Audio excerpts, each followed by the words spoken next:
Well, hey everyone. I don't know if you can tell, but I've got a little bit of a cold going on. For some reason, my chat box isn't working on StreamYard. Hey, David, good to see you. Keith, good to see you, brother. Y'all been waiting. How'd your surgery go, Larimore? Man, I've been knocked out. Someone sent me a screenshot of the honeybee compound saying, I guess we'll go over to Walker Bee Ranch after the stream team. And I was like, well, maybe I'll go live for just a little while. I literally got home, crashed, and slept for the last 5 hours. I'll say 4.5 hours. I am beat, y'all. Let me see if I can refresh my... Hey, Randy. I'm gonna try to refresh my chat here because for some reason the YouTuber, let's see if my chat's working now. Hi. All right. So for some reason my chat box stopped working over there. It looks like it's good now though. And hopefully we don't get all the disconnections going on. So I really need somebody that watched the stream team to give me the recap of what they were talking about. As far as, with Cayman and all, because it looked like Cayman was there the whole time. No ad to watch tonight, really? It was on there. It should have been on there. Oh, you might have missed the countdown. That's why. Who knows? Whatever. It's not a big deal. I mean, it's just helps out a little bit. So you can see I got the Swarm Rustler shirt on tonight. And my pajama pants, y'all. I've been feeling beat down, man. I'm beat down. So, today was another hot day here. Work. Well, there he is. It is the man of the hour. Brad from Faith Apiaries. What's going on, Brad? I saw the screenshot and I was like, man, when people know what the people know, right? Yeah, you betcha. You betcha. People know what the people want. I watched. I kind of skimmed through it, to be honest with you. It looked like it wasn't. Again, it was another short StreamYard tonight. Not their normal 2 hours, right? So, I slept all the way through it. I was just crashed out. So yeah, I watched most of it, and unless there was any big cliffhangers at the end that I missed, nothing new really. Okay. If you're keeping up on the Facebook group and whatnot, you already knew everything. Not really any groundbreaking stuff. Yeah, pretty much. I mean, he talked. He talked a little more about this venue, and he was stressing really how big this venue is. Extremely big, and some of the advantages that go along with that sort of thing. So that's really what I took from it. There were some people asking questions, but asking questions that the answers to if you've been following the Facebook group. Right. Really, people say, when are tickets going to be out? Well, tickets are going to be out when tickets are out. Right. Watch the Facebook group and you'll know when tickets are out. Yeah, that's the. I guess people are wanting to book hotels and stuff. So really not much different than what we already knew then. Okay. Well, the only thing I really haven't gotten a good answer on. Yeah. And I'm a little perplexed because it's like, I understand. And hey, I'm glad the stream team's getting to do this. It's great for them, their exposure, to have Cayman go over there and do all the news. But Cayman has more subscribers than the stream team. So when you do a stream on your channel, you're going to get a few hundred people watching at a time, at least 300 or something. But you go over there and there's 90 some people. Yeah, so you're really putting it out, but you're not putting it out like you could be putting it out. Yeah, I don't get that either, but people have got their reasons to do what they do. Yeah, I mean, it might just be something we don't know about, Larimore asked if I'm going to be speaker. Do what? Larimore Ask asked were me if you going I'm to be a going to be speaker? speaker. Yeah, I'll I tell you never all get about. that. I'm not in the in group right there, right? I'll So. tell you all about how to do it wrong, because that I know. I've done it wrong a lot of different ways, so I could tell you all about those. Well, I did make I did make a commitment today. So I'm buying 40 boxes. Yeah. So I've got 40 boxes that I got to go pick up this week. But not from my local bee store. Oh yeah. A buddy, they're brand new, but I'm buying them from a buddy. So they are cheaper than the bee store, but more than I would pay if I drove 9 hours and went and picked them up. So I feel like that's a great compromise. You did all the traveling and picking them up, and I'm not paying full price, so I'll buy your excess boxes. So, so yeah, it works out. So I'm getting 40 cypress boxes, and I've already had some of these boxes before, and I really like them. They're dovetailed and all that stuff. Nice. So I was ordering stuff today too. I ordered another 500 frames and foundation, and that's that's like another $1,600. $1,500, right? 15? Yeah, 16 something, 16 or 17 almost. Yeah, Uh, and that's the part. So that kind of brings us full circle to yesterday, when we were talking about being accurate on your honey pours and stuff like that to get an extra 100 pounds or 200 pounds to sell, right? Yep. Over the long haul. We're not talking about, obviously we all put a little bit extra because it's got to be legally by what you put on the label, but it should be a little bit over, right? You don't want to cut that too close, but absolutely. But being consistent. If you're putting an extra gram in, you want an extra gram in each bottle, not an extra gram and a half or something like that, right? So, but when you start getting to the point to where you're having to buy 40, 50, 40 frames, guys, 40 boxes is 400 frames, right? Yeah, so that's 1,200 extra bucks. Really adds up. When I look at my apiary and I think, oh, my apiary needs one more box on my apiary. Well, there's 1,000 frames. Yeah. there's $3,500 worth of frame. That makes a strong case for spinning and returning the box. Right? Yeah. Well, I'm weighing that. We still got enough to build here. We got a few hundred to build, and I'm thinking, should I just drag out the honey house and get her set up and start pulling boxes? But that's a whole different deal too. Now I got to pull honey. So I don't know. Maybe it's the extra rest tonight, guys. I've got a little cold going, but maybe it's the extra rest that's put me in this rabbit hole mentality, right? So now I'm thinking James popped the mind, right? So he's got this 12 framer that he's doing all this honey with, that now he's having to pull boxes off to spin and give them back, right? So that extra work, because he's doing that, he's technically saving on not having that extra equipment, which makes a better argument for buying a bigger extractor. Well, sure it does. And I was discussing this with my mentor tonight, and well, my mentor, right? And he drinks Kraken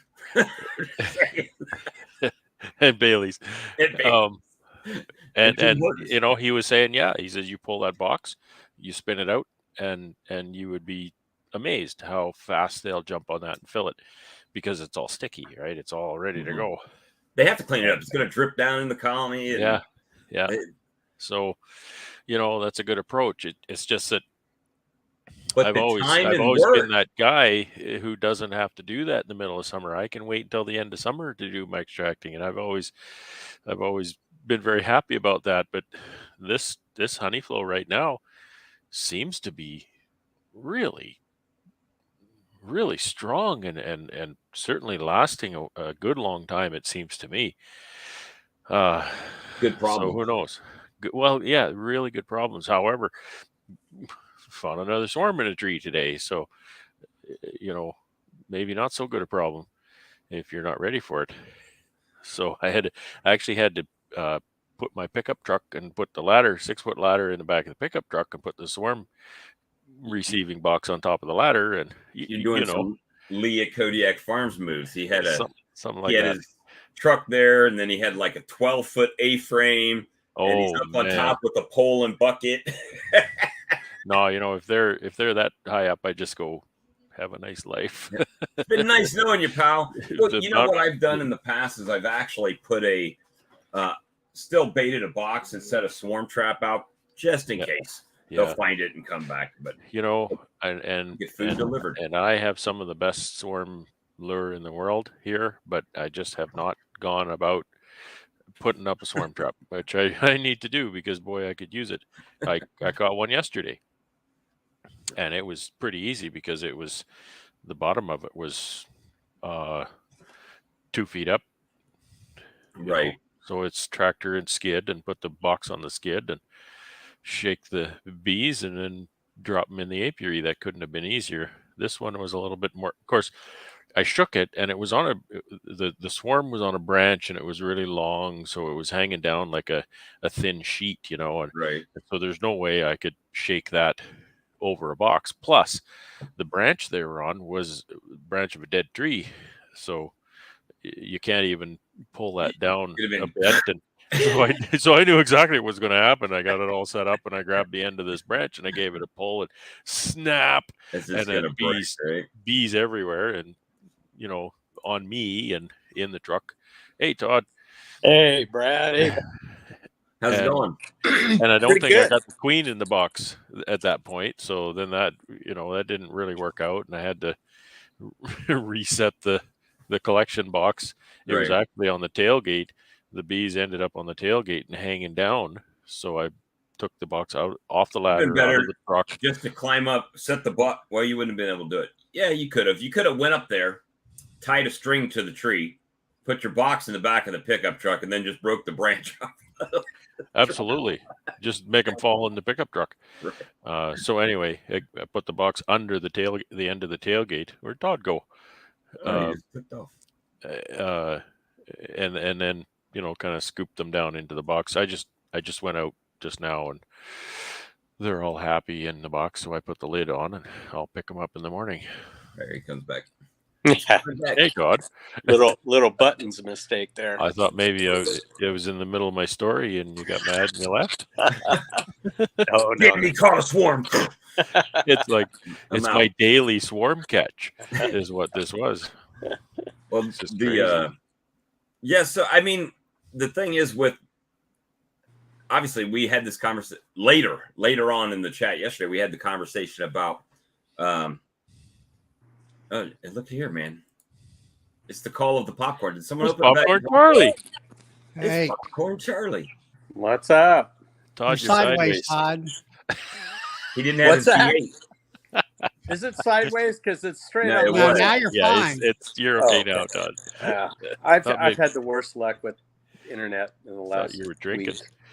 No, not yet. But we had that conversation last night, and the thing is, when you start getting to scale, right? And when I say to scale, yeah, okay, if you have to pull 5 supers and spin them out to put them back on, yeah, that's inconvenient. But when you're pulling 100 supers or 150 supers to spin them out and put them back on with no help, when it's just you, with no help, and you don't have a hive lifter. And if you think of that, also there may be 3 or 4 deeps on that hive. And the one you want is the bottom one, right? Well, I seen Ian there on the video he just put out. He was pulling, some of them were 5 deeps, and then he was putting 2 empties, and then what he called the escape thing on there. Yeah, I mean, them things were skyscrapers when Absolutely. he put it all back on there. Yeah. And if they were all the same size with those 5 supers, that's 28 boxes on a pallet, or excuse me, 14. So that's a lot of boxes in one spot. Right there on the corner, Bob. Right there. There you go. What are you saying, Todd? No, but I mean, that was all deep. That was all deep Todd's. He had Yeah. Anywhere Oh, it's from all 4 to deeps. 5 deeps, and they were, from what I could see, or what he showed on the video, they were all full. Yeah. Yeah. He had a Yeah. lot of boxes on each pallet. Yeah, he get 7 or 8 deeps off of one hive. So at some That guy. point, it comes back to how much is your time worth? It seems to always, at some Well, point, comes exactly. back to how much is your time worth. Well, and what's your when that swarm is real high, what's your life worth too, right? Right. It- That's it's true. kind of shit. I can go make a colony faster than I could get that thing down from 20, 30 feet up in a tree. It's Forget kind of like, that. see ya. You Yeah. know, learn my lesson. Don't let my bees swarm. And Well, move on. Ian did that, didn't he, with a stupid ladder? He fell. You know, people are talking about that. I Yeah, missed it was a I video. couldn't Yeah, find that video. he got the ladder up there. It was a rickety old thing, and I don't know, the branch gave away or whatever, and woof, he was down on the ground.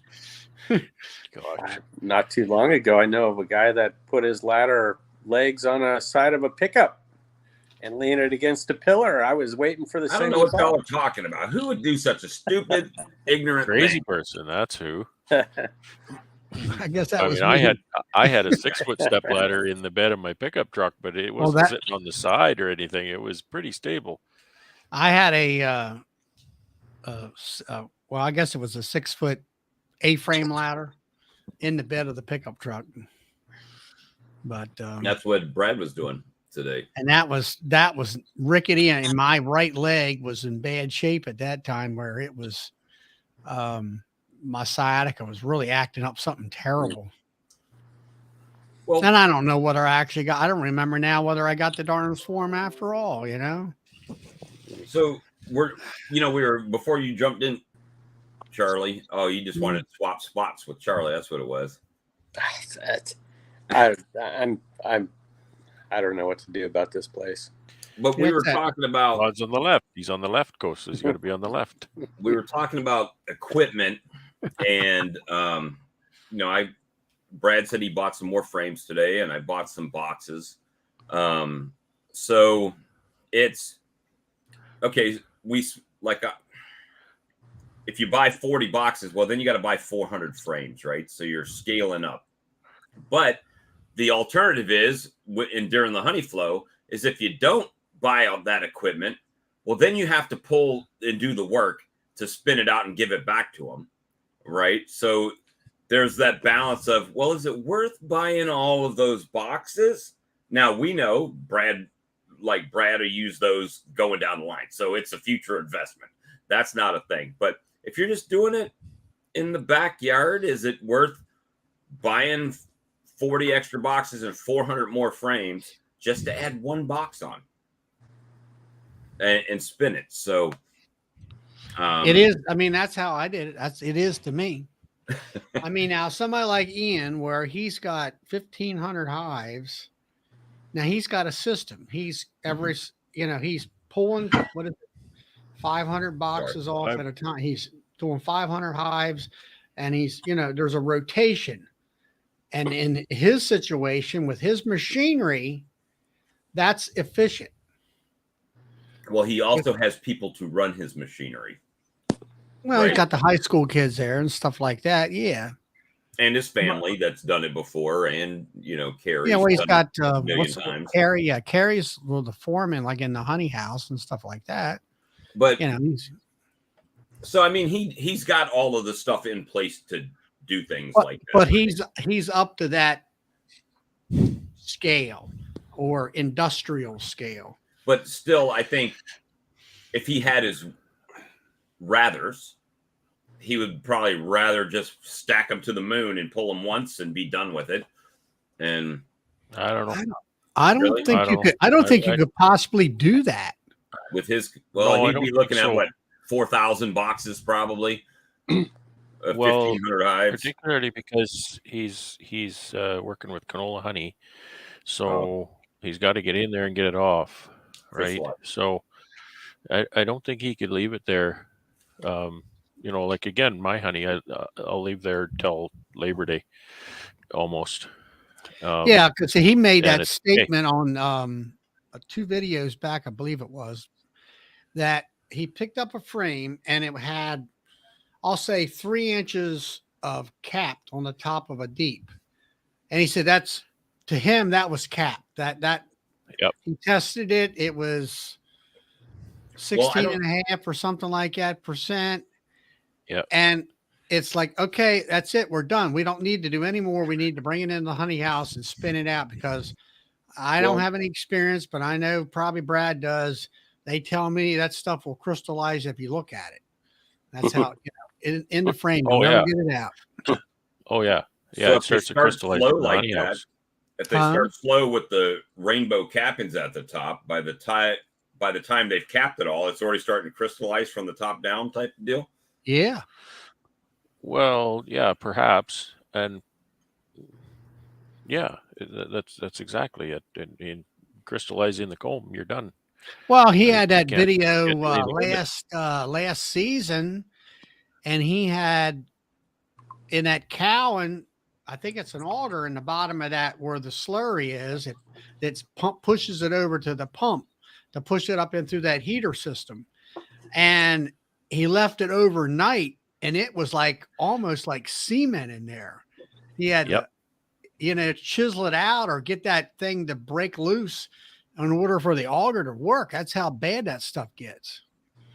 Yeah, that's right. I have no experience with great. it.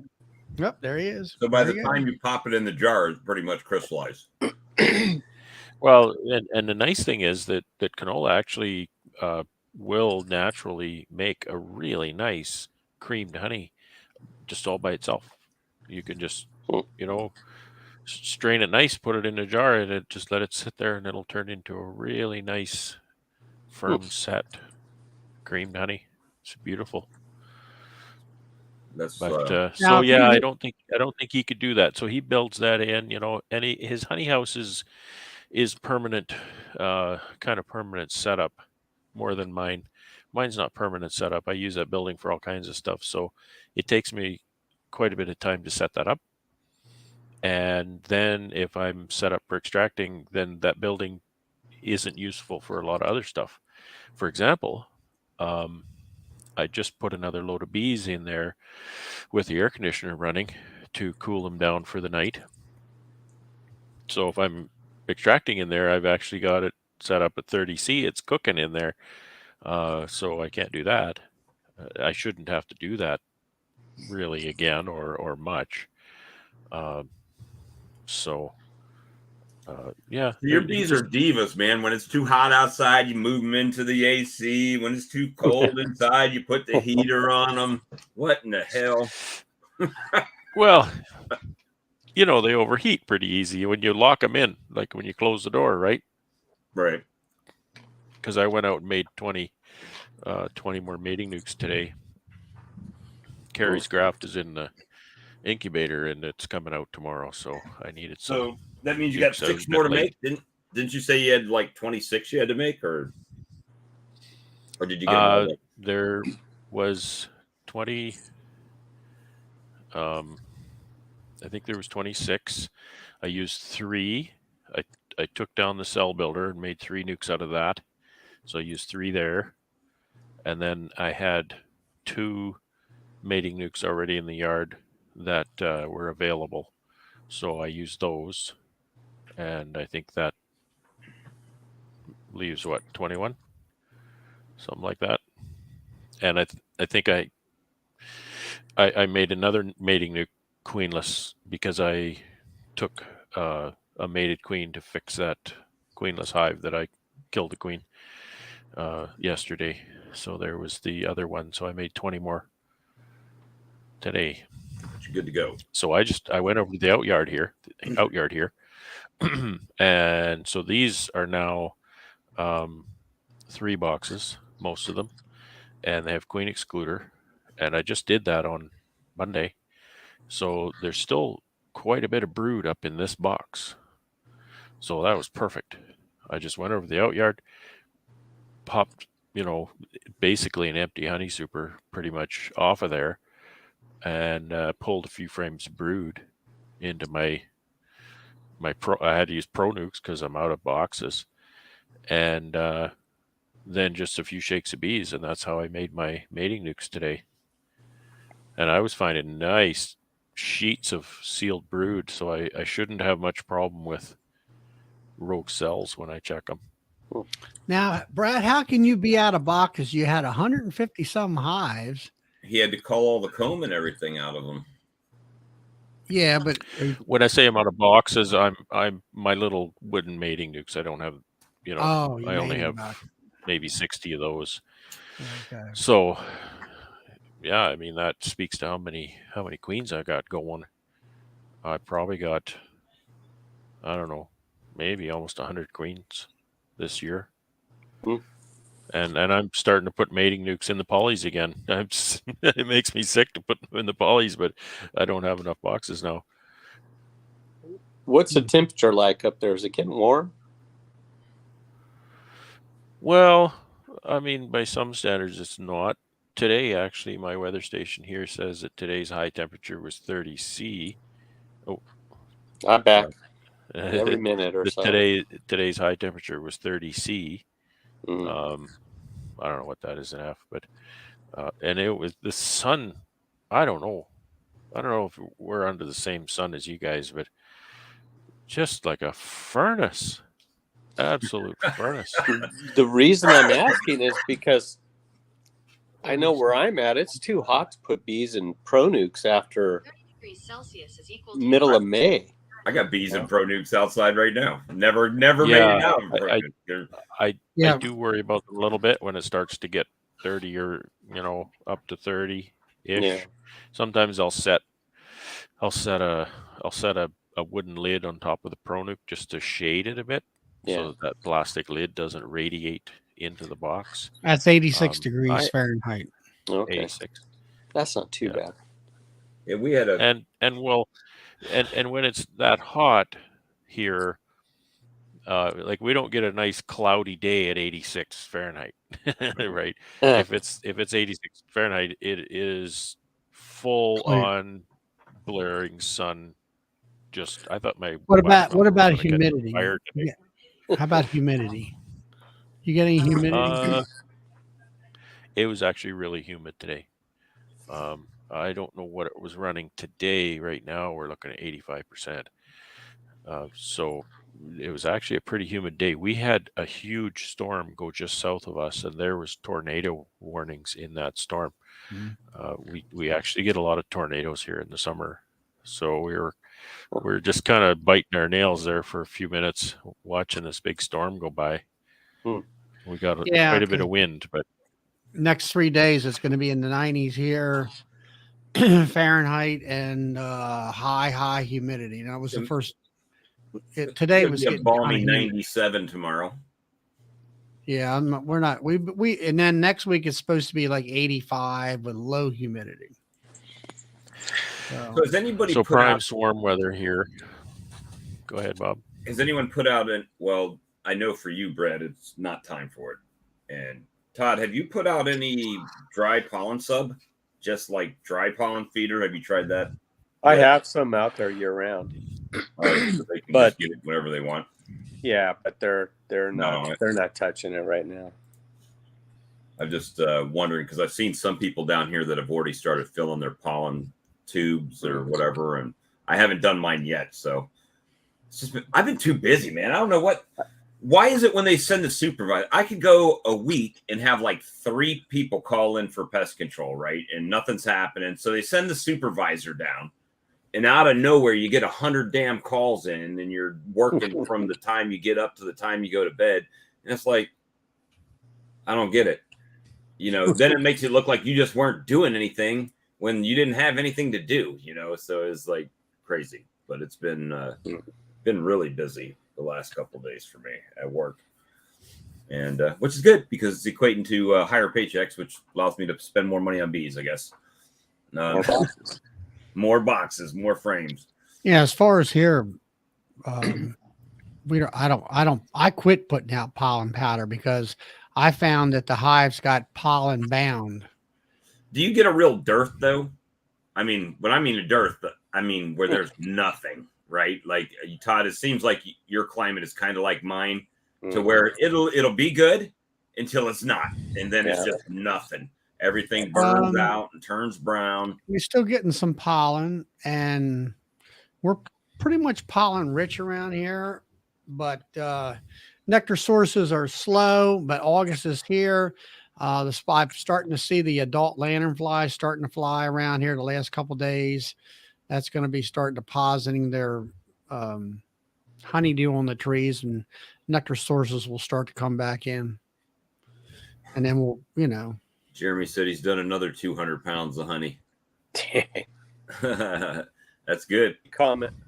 I guess I popped out for a second. I can't see comments, so if anybody's saying hello to me, I apologize. I can't see. Well, luckily, nobody cares that much to say hi to anybody. I'm just kidding. No, I know. I feel like you last night, Bob. But you know what? I did that popping in and out. What was it? Friday night on Charlie's channel. So. Yeah, you still can get that router extender done right or something? Yeah, I reset it. I unplugged it. I left it out all night. I put it back in. I don't know. I did that last night. It was just freezing. And I restarted when everybody was in last night. I restarted my computer. It kept doing it. I haven't restarted my computer since, and no problems tonight. So I don't know if it was something just with the internet or what, but well, my problem now is my laptop won't even recognize that network. So I mean, I could see it on the list, but then I put the password in, it says it's not correct, which is wrong because my phone is on the same network. So I don't know what the hell's going on. I do know this: when I came home tonight from work, there were 4 AT&T trucks out at this big box out in the neighborhood, pulling wires and jumping in and out of the trench. So maybe they're fixing something. I don't know. I think Canada is calling me, and I say that halfway in jest, and the other half is, you remember when I said I got that swarm from the Canadian brewing company that's here locally? I keep getting the notification. It's like, this company is hiring a lab technician to come and quality control test our product at night. And I'll delete it, and a few days later, boop, pops back in there. They're still looking for somebody.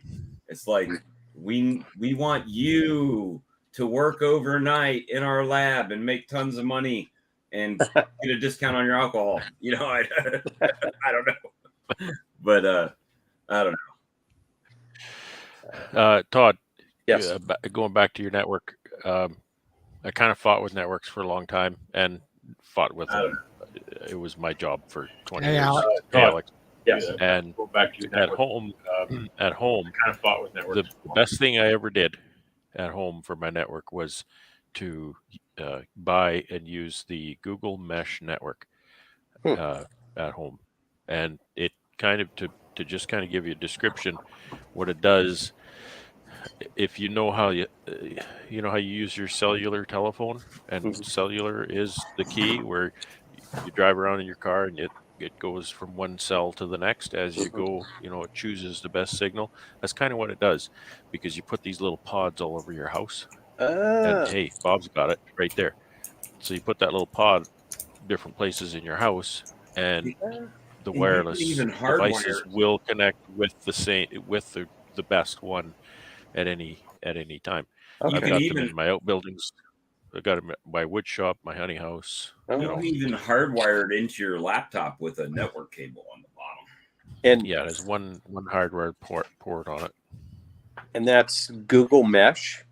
Yeah, I think I got a 3-pod thing for like $125 or something. Yeah, typically you get a 3-pod setup. Okay. And they're kind of all the same, and you just choose one of them to be your main entry point to your network. So you connect that to whoever your provider is. It's pretty turnkey to set up. They make it really, really simple to set up. Okay. And you control it with your app, with an app. So yeah, it's controlled through the Google Home system. So I don't know if you use any. Do of they those make an outdoor devices. antenna for that? Do I they don't make know. one that's weatherproof? I need to find that out because that way I could put it on the outside of the building, pick it up from the inside of the building, and then be out in the bee yard and be able to do my stuff. So Yeah, I'd like to get Wi-Fi out in the yard too. Hmm. But Well, thanks not for the today. tip, So Brad. anyway. I'll definitely look that up. but there's a ton of different brands of And it too. to be fair, there are a lot of different brands of mesh networks, and I think they all work pretty good. And Okay. Google's just the one I chose. Google's not the cheapest one, but it really works nice, and that I can speak to. Okay. Yeah, I'll give it a look. Well, hey, Alex, you were feeding back, so that's why I pushed the mute button on you. Yeah, I forgot to mute the YouTube tab. It's fixed now. No worries. But you doing good tonight? Okay. Any bee work out there today? No more rain today. Well, that's good. It's a built-in day off, nature's day off, right there. Now you got to have your swarm boxes ready for after the rain, because that's typically when mine decide they're going to go flying after a couple days of rain and all that brood's been hatching out, and that nest is just starting to get overpopulated because they're all in the house. I gave them a lot of space because I knew about the rain. I gave them like 2 or 3 extra boxes, even though the flows are raining down. Luckily, I've only had one swarm that I've seen. Right? There may have been other swarms. I'm just saying I only saw one in my tree, which usually they kind of hang out in my trees right there before they take off if I don't catch them. But yeah, I have never seen a swarm. I have had a swarm, especially in my first year. The last 2 years, I did not have any, but I had a whole lot less hives. This year, so far, seems okay. Well, so far. It's here anyway. I mean, you guys' flow is so prolific, and those bees just kind of explode in the box, right? Because they know that they've got this much time to do everything they need to do to make it till next year. So they're just really prolific, grow really fast, and everything. So yeah, here, sorry, because it's warmer and it's drawn out, it's like they kind of, we're just gonna kind of grow, and we're just gonna kind of fill this box up, right? And then I find if I do good spring management that I really don't typically have a swarm issue here until later in the year, right after the honey flows. When I was about to say the nukes I made that went to the strawberry field, like those that were a little bit stronger, like they had 4 frames of like wall to wall brood on 2 sides. It was crazy. So I spread the strength a bit, gave the stronger one a 10 frame box, and I'm monitoring them. Now, if it can stop raining, I'm going to try and extract at least the 5 deep boxes I have as soon as I can. See, hey, I have. Hey, Jeremy. Yeah, hey, Jeremy. How you doing? He snuck in. I was looking at something else, and he snuck in. I was going to ask Bob if I could present and show you guys a picture or two. Sure. If I can figure it out again. I'm not very. Well, okay. So this is. Oh, This is yesterday's swarm. That's oh big. wow! Looks like a big. So that's arm. It's yeah, and that branch went straight up once I got the bees off it, and that had to go in 2 deeps. How big was the branch? How big around was the branch? I'm thinking they're on like the thinnest branch, and it's just like yeah. Well, it's not a very big tree, and you can see that like that box is on a pallet on the ground, so it's not up high at all. right. So I'll see if I can find. Yeah, they didn't travel very far with that one.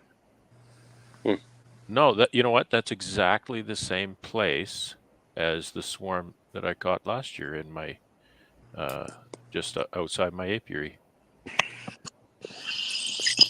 I love the part where you get them on the lid and they go in a circle down the. It looks like they're going down the toilet or something. Down the drain. Yeah. So this was today. I came home from work in the out yard and I just parked the truck by the trees in the shade, and I got out and I heard this buzzing sound. We don't see that photo. Guess what? Let's see. Do I have to do it all over again?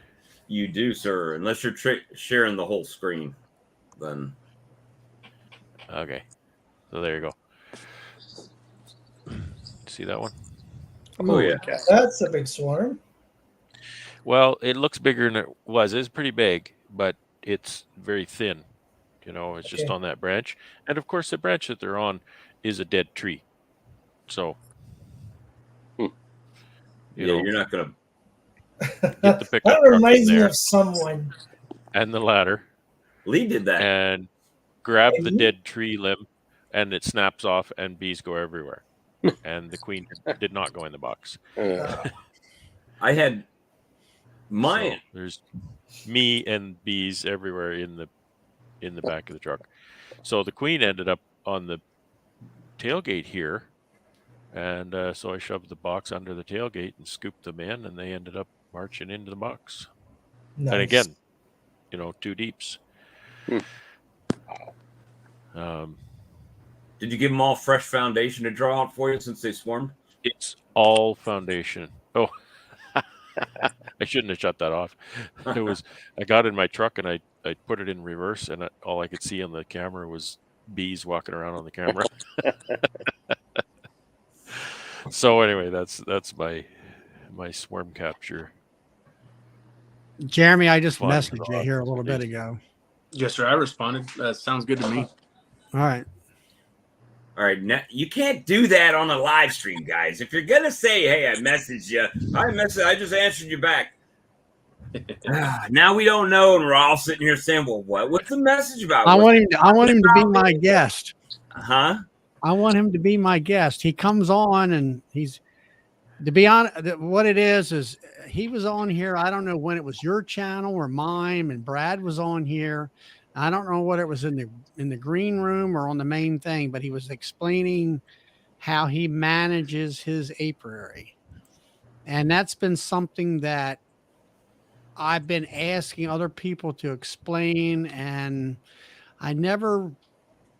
There's not a good answer because everybody does it differently.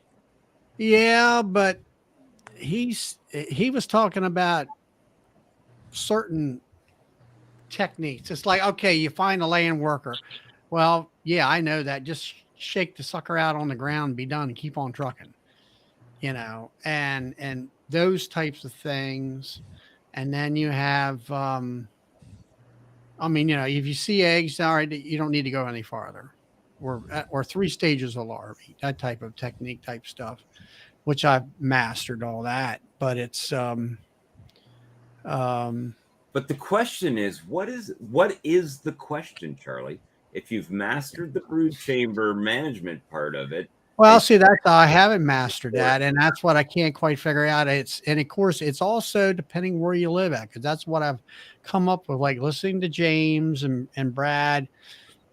Their environment and their honey production time is different than mine. The time of the year is different, but the process is the same. Well, another thing, right? Well, not really, because like you said last night, I think it was, is these guys bring their bees out of the barn, do the honey, and then back into the barn. Right, but there's no real dearth period there that I know of. Well, only 6 months of winter. That's a pretty damn good dearth, But there's not that mid-summer season dearth that you guys get. Like right now, we have right now. I'm in a dearth. July and August. Now August. The only reason I'm thinking these bugs are going to bring in something for these bees to gather, but normally we have to feed July and August before we put them away for winter. or feed them along because if we don't do that, that's where as I tell the new people, it's not what you see. Sometimes it's what you don't see in the hive. And that is, if you get in there into a hive and it's dry because of a dearth, you need to be feeding that hive because she shuts down. And they'll say, well, I don't have a queen. Well, I says, well, she's not going to lay if she don't have any food. But you might, I mean, I've had where I've opened one up and not in that situation like you're saying, and I haven't seen anything because she's shut down, right? And then you feed, I mean, and she'll just blend in a lot easier because she starts shrinking, right, when she's not laying. And and then, I mean, once you start putting the feed in and they start getting back in that routine, then she starts going back to work. But so I mean, I guess and I learned obviously from Brad and James and Ian and everything. And this was the thing that we kind of experimented with when I was doing James is like, look, I don't know your climate at all, but I do know the life cycle of the bee. And you know the life cycle of the bee, as did I. So it was like, you have to plan around that. So if you know your honey flow starts at a certain time and stops at a certain time, you got to work backwards from that date. Now, Jeremy's got this never-ending gobstopper of a honey flow going on this year. this year. So it's like, oh, okay, I'm not done with my honey flow. Okay, well, I'm done. No, I'm not done with my honey flow. The mesquite just keeps on giving and giving, which is a blessing, right? Right. So that's another thing that I want to talk to Charlie about is, to isolate my different flavors of honey. I have one more few yards that have only about 15 deeps of honey supers on with mesquite. And now I got to go pull all that off, but then I have to clear the brood nest since I'm taking them right onto cotton fields and I run single brood chamber. I need plenty of room for that queen to lay. So I'm actually going to have to go into every brood nest, and equalize any frame of honey or nectar. I need to go ahead and pull that and give them either foundations to work on or drawn comb. The good thing, that was the thing with me. There's my honey production hives behind me. I put them in. I do single brood chamber. I don't do deeps. I do 2 mediums. Right. So I take them. They winter in 3. Now this year was totally different because I had Apis biologic invested in there, and there were bees from the top to the bottom. I never seen so darn many bees. But anyway, I had to go in there every couple weeks or so to pull brood out and put empties in order to keep them from swarming because they would produce swarm cells. Right. And I was trying to emulate the commercial guy where they keep saying, well, just put more honey supers on and they'll have space. Well, that just didn't seem to work for me. Right. Because now it sounds like to me that you do it in a different way, but it's the same idea of what I've been doing then. Yes. And one thing I saw that I kind of might try next year is some commercial beekeepers guys. All they do is get all their brood nests and literally stack them up on each other. That whole colony will equalize each other. The queens will kill each other, whatever, but they requeen every year. I kind of want to try it on a yard or 2. Literally, they just say, all right, we're just taking 3 frames of brood, putting it in box, stack it all up. All the nurse bees and everything will equalize. Then make your splits with new queens or queen cells. I want to try it like that. But this year, that's a weird technique, but it does work. I understand what they're doing right. at that level, but what I'm getting at is like, okay, how do our honey season is April, May, June. By around the June 20th, we're pretty much done. Right. So depending on the weather, but I start in the last week or so of March.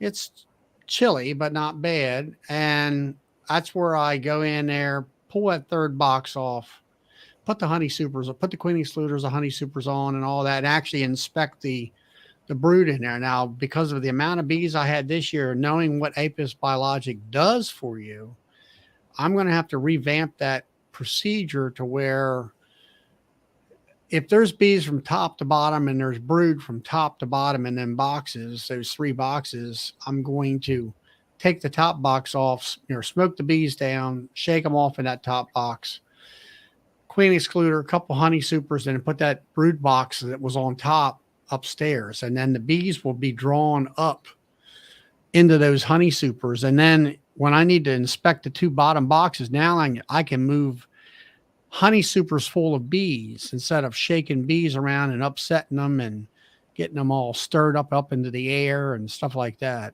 Right. Now I'll save a lot of the stuff for Friday, Yes, I guess. For Friday. But what I do, so my winter here is so not winter. I'm able to get, last year was my first year moving back, so I had to start from scratch. So I split really hard. Most of mine were overwintered in singles with 2 or 3 frames of bees, and that was it. And that's perfectly fine. But I could feed dry pollen, even liquid sugar water, December, January, no problem. And because of that 1 or 2 frames of bees by end of February, they're already starting ready to swarm. So any of the smaller ones or bigger ones, I'm equalizing January, February, March, and the nectar flow starts at the end of March. So that's when I'm making splits. I'm pulling them back and equalizing. But then at the same time, if a colony hasn't been showing any improvement, forget it. I'll make a split next month or something else and make up for it. But I don't have time anymore to be sensitive. And if I kill a queen, the other day I made 8 splits. I had queens in the cage, in those nukes for like 4 days before I went back or 3 days. I went back, popped the queen out. I was going to go ahead and mark them. I had a guy helping me. A queen flew off, and he's just, he was a newer guy. He was like, oh man, I said, well, that's fine. They got queen cells in here. I'll make from them being queenless, I usually kill the queen cells. And I said, they got queen cells to make their own now. I don't have time to do stuff. And that's how it comes with my management as well. If they make it, they make it. If not, they don't.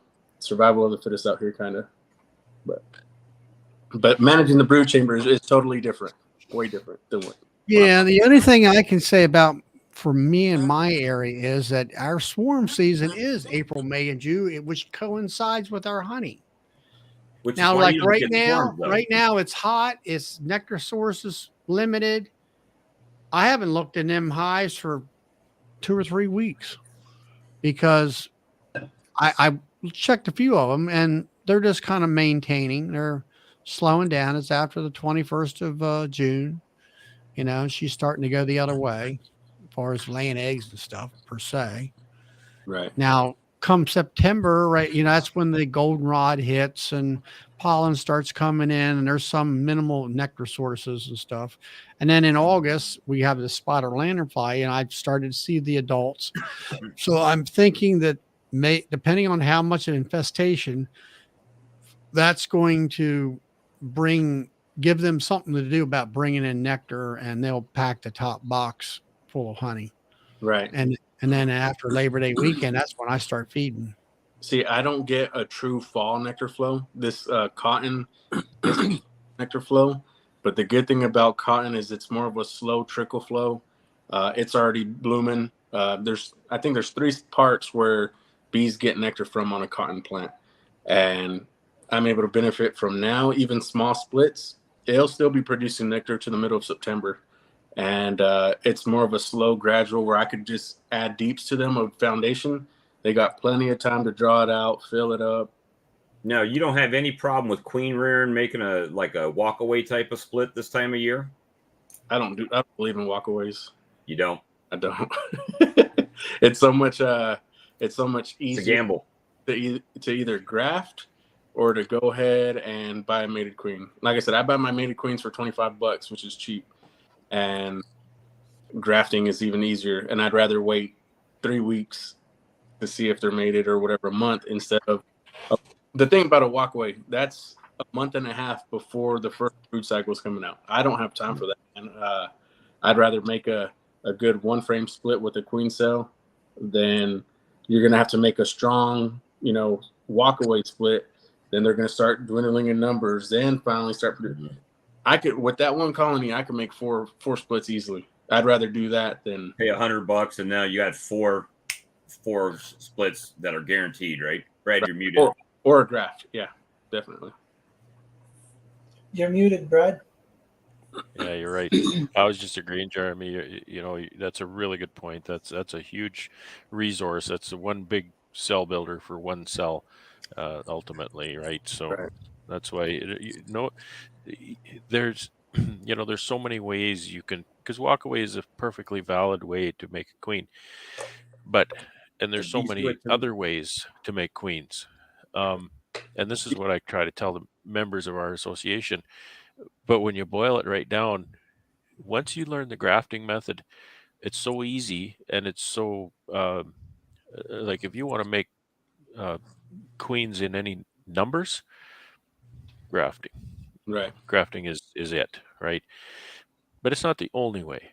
There's a lot of different ways. It's just that grafting has some huge advantages. It's so easy, and it's so, I'm going to say profitable, because you can make so many queens. You can make 60 queens in 20 minutes. And have you seen my genetics? There's some pretty rough ones out here. Yeah. I'm trying to get some graft from better genetics and import better genetics. Instead of splitting my feral colonies, I'd rather knock them down and make a bunch of better bees, I guess I would say. Yeah. Well, that's diversity. Now, in your area, Brad, I mean, around here in the past years, it was always, I guess it's the naysayers, I guess you call, oh, you can't graft. It's hard to see. It's all these excuses why you shouldn't graft. Instead of promoting that idea, let's learn how to graft.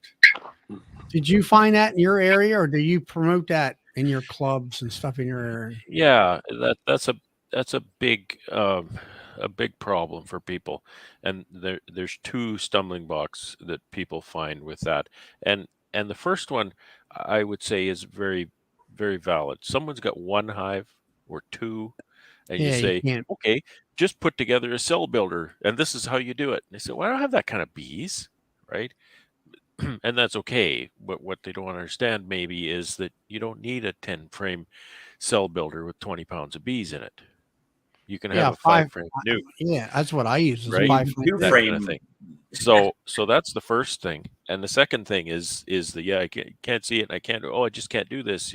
They try it for about a minute, and well, I can't do it. I didn't get a good take my first time, so I quit. Well, even if they get that far. So what I've found is to introduce them to methods that kind of sidestep some of those objections, like OTS, for example. Get them hooked into raising queens, see how fun it is, and what the rewards are, the personal rewards, and then they'll start saying, I wonder if I can do this more. I wonder if I can do more of this. And then they'll start to learn new methods. Mm-hmm.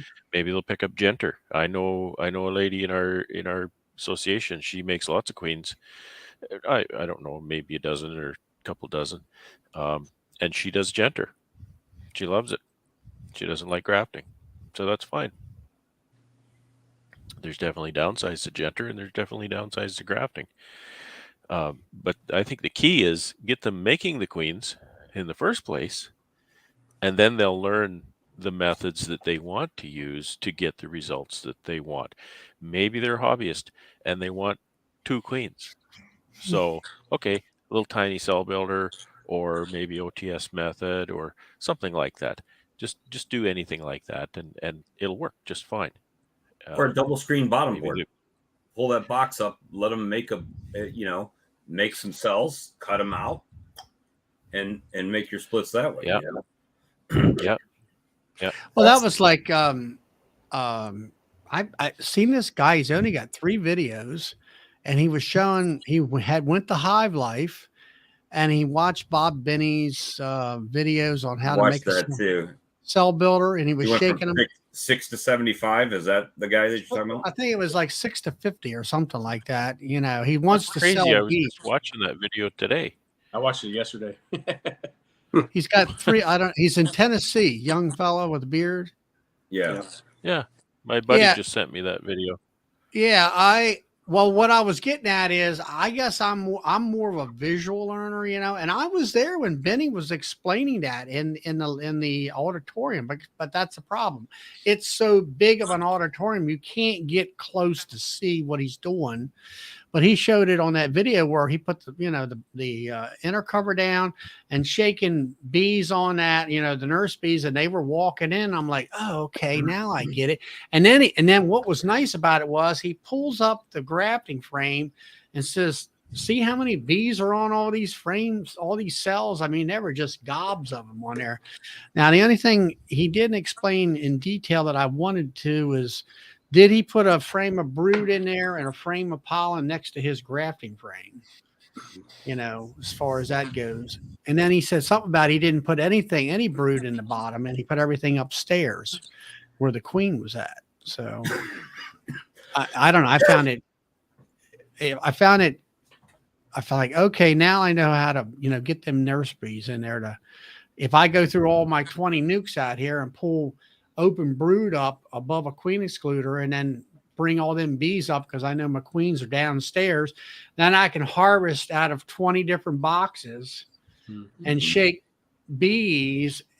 And now I got myself a real cell builder. Now think about this. And like right now, at least where I'm at, I've got a surplus of bees, right? The bees, there's a ton of bees in the boxes. There's no flow going on really, just maybe a light trickle, right, from the buckwheat I got out here or whatever.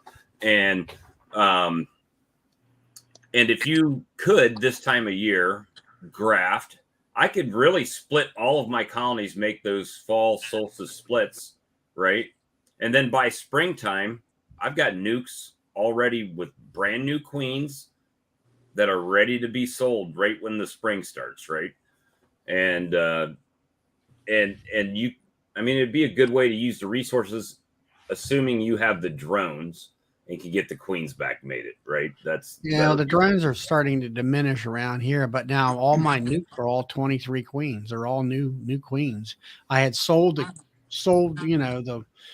nukes off this spring and then requeen, with virgins and stuff like that. So they're all of mine are this year's as well. So if they were, they got superseded sometime during the year. And then all my production hives are 23 queens. I had a bunch of queen problems, and I got rid of all them old queens. They died or whatever, and I got all 23 queens. So I'm trying to get, like Brad said, 2-year queen rotation. Hey guys, sorry to interrupt. I'm about to cut out. My son's waking up. But Charlie, I'll definitely talk with you for Friday. Everybody else talking to you. Sorry, I just wanted to pop in for a little while. And all right, Jeremy, we'll see you Friday, buddy. Real quick, Friday, Jeremy. Grayson asked earlier. I get him for the queens from Korea Farms out of California. He's on Facebook. I'm not giving a plug, but I am. He asked a question, so I'm answering. But I love talking to y'all. My son's crying, so I got to go tend to him. All right, we'll see you. Have a good one. Thanks for stopping in. Good night. So yeah, I mean, as long as you've got the, I guess the resources, like the prime reason I can't do that is I don't have the boxes to make those splits, right? To do that, because why? I filled them all up early in the spring, so now it's one of those things to where buying equipment now. If I can get my nukes freed up by putting the ones I've got out there right now into the 10 frame boxes that I'm buying, then I could split back to my nukes and then overwinter the nukes, assuming that I can get them strong and a queen and everything like that going. So, yeah, but do you have enough time down there to do that? I know you don't really have a winter, but things do. The biology. Well, and that goes back to, do I buy mated queens at that point, right?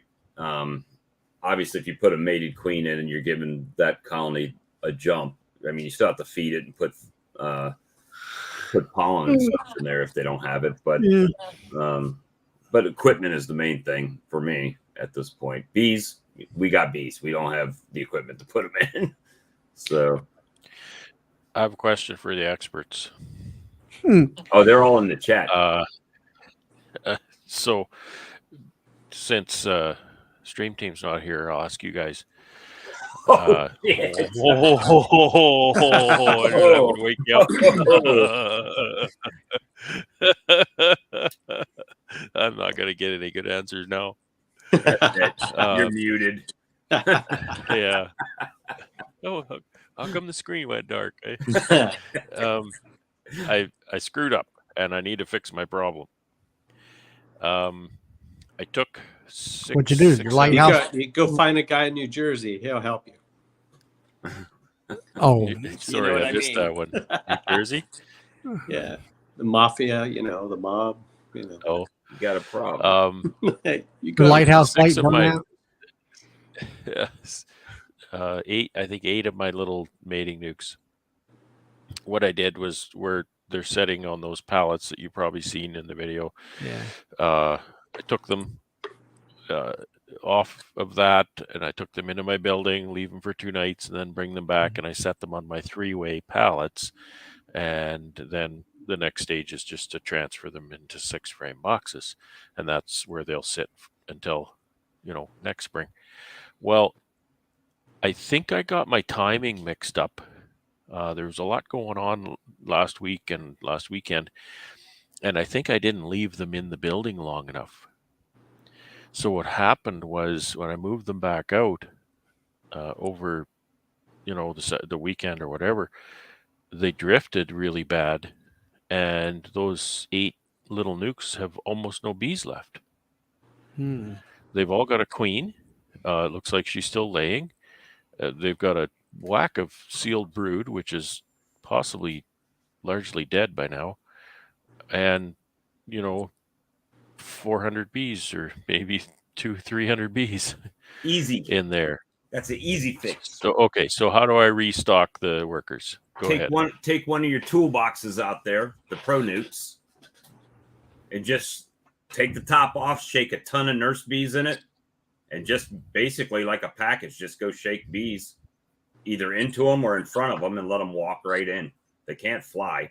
The foragers will fly back home, and those bees will go into a colony, and Bob's your uncle. That's exactly what I was going to do, Bob.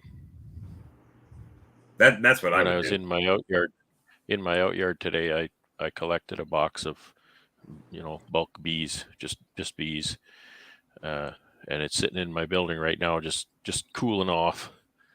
So everything's coming out in the morning, and I'll do that. So These great okay. minds. Well, that's interesting. Well,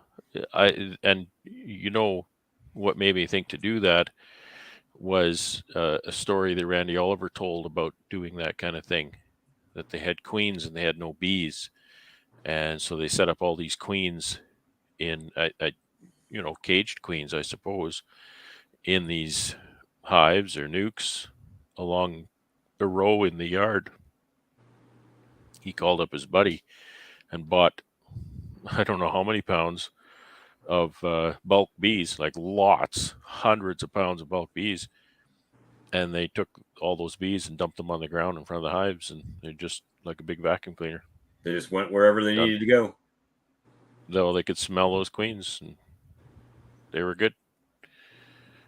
So that's what made me think to do that. So I'm glad you gave that confirmation. Doesn't mean it's going to work. It just means that's what I would do.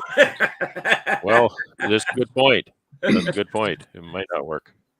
But I had to do the same thing with my self-starter finisher, right? I didn't put enough bees in it. So I just went around to random colonies that were full of bees, started shaking brood frames into a Pro Nuke. Any of the older bees will fly out and go home, which will leave you the babies in there, right? And then you just put them in there. Now, will they fly? Right? I mean, will you have foraging power? No. So hopefully they got some feed in there. But other than that, they're going to, they'll walk right in. There's lots of resources inside. I'm not worried about that. And it doesn't take long for them to start to forage. I just need bees to allow the queen to continue laying. She won't lay if she doesn't have a workforce. You'll get one of these in their brood pattern like that. Oh, that queen sucks. So queen those nukes have definitely taken a hit. A lot of the sealed brood is probably deceased by now. But I just How hope maybe not too much of it. How much time do you have left up there? That's a good question. Well, time for what? And Brood cycle time. You know, I mean, you have another 2 months where the weather doesn't get bad, and you know, she's still going to keep up. I believe statistically, the bees that will live through the winter start to be laid in the middle of August or so. Yeah. So I don't know if that answers your question. And you know, I want to have everything in singles, so I don't want to have a bunch of double broods. Yeah. So anything that has brood in a second, I want to make sure it's emerged before the end of August, so I can take that second off. That's what I had happen last year. I had 3 doubles, and I was late on the brood in the seconds, so I ended up wintering the doubles, which worked out okay. It was just a pain. Well, when you're putting them in your shed and you're cooling them down, is that what, a 48 hour for them to forget, or how many days you putting them in there? Yeah, I've always had good success with 2 nights, so I'll kind of make them up and move them in, and I'll leave them in. And it doesn't seem to matter So you what make time them of up in day that evening, and then you bring them in that evening when they're kind of in the house. at any at any time, whatever day, and then they stay in that night and the next night, and then the following morning. I try to take them out in the morning so that it's not full on foraging time for them, so that in the morning they're still kind of Waking up. dopey, and I can open the doors and they don't just all plow out of the hive, and they don't know where they live then, right? And then they drift, and it's a total calamity then. Yeah, I found if I lock them up outside for 4 days, you can do it for 3, and it works pretty good. It seemed like for a 4-day cycle, and then it seemed like that they stay. You know, they know they've lost their memory, and they stay there. Well, I think 4 days would be plenty. Like I say, I've had good success. I think. But now you're keeping them always, cold, and you're keeping them in the dark for all that no, time. I'm not.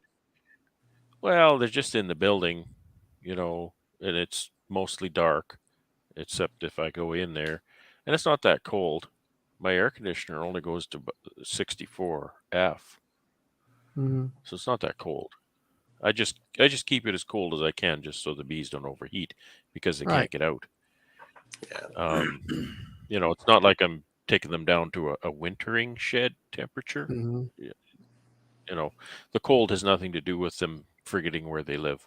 It's just to make them so they're not uncomfortable or they don't overheat. So they don't assume room temperature between the time you take them out and the time you put them in.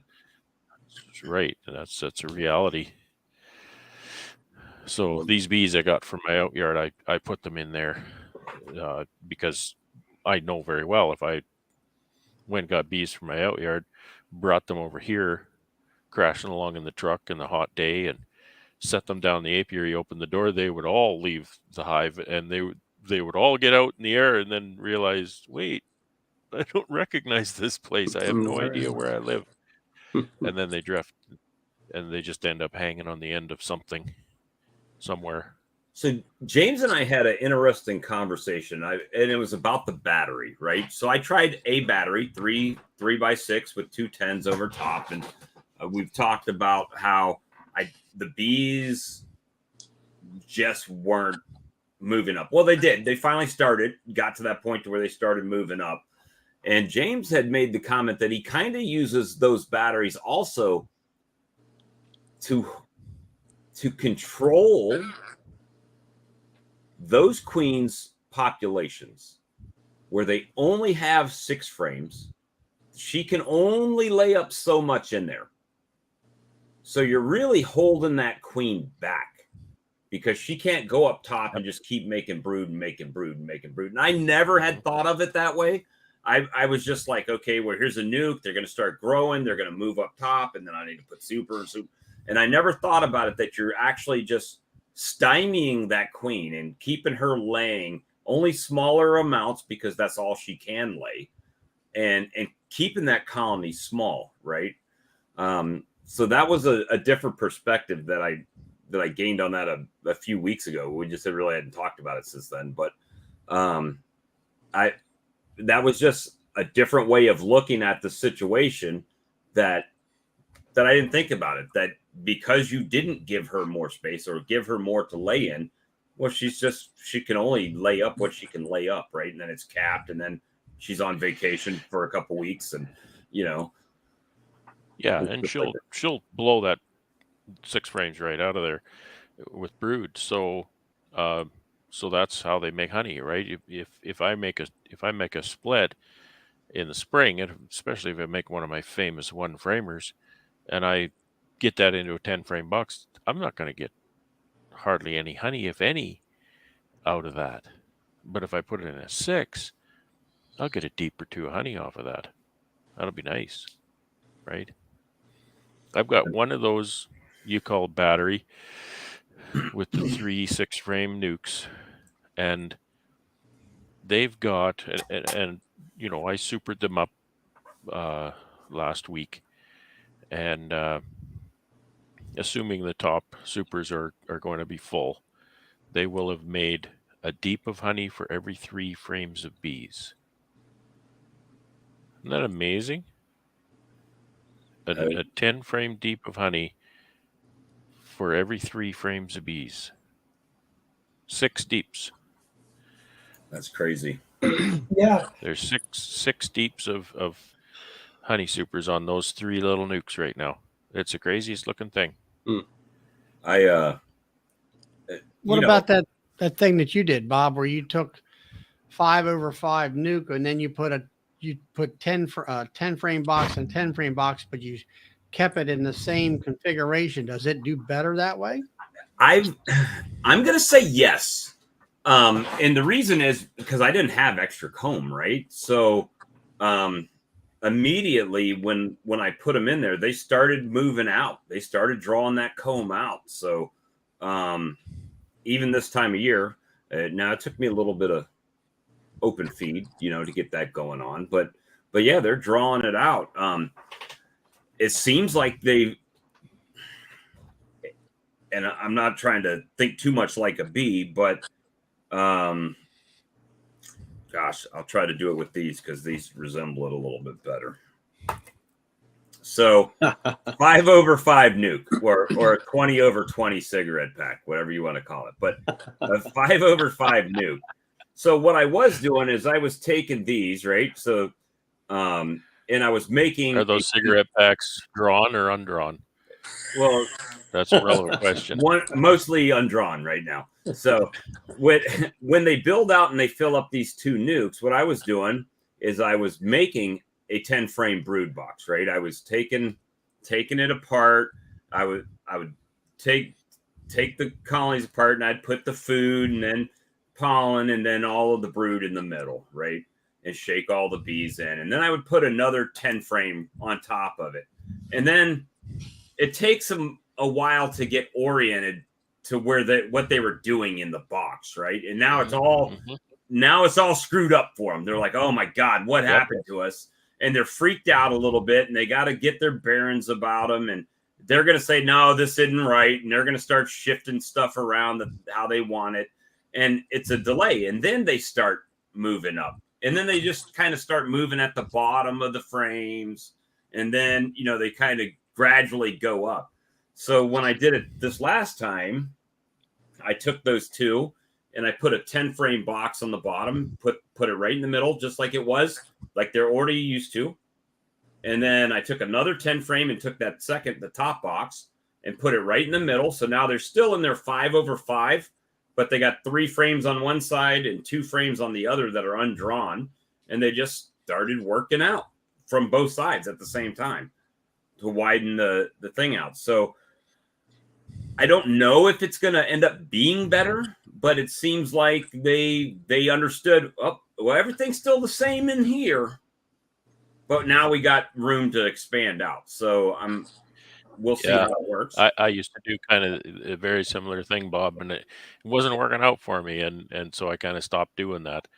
And so I think you're onto something there, and that's another thing about these sixes, is if they start to get a little too big, then I'll add a second six. So I may end up with a pallet of, 2 sixes high and 3 sixes wide kind of thing, and then I'll take that apart, add my queen excluders, shake the bees down, all that, add my queen excluders, put all of that second box, those sixes, into my first layer of 10 frame deeps, and it'll be largely brood, right?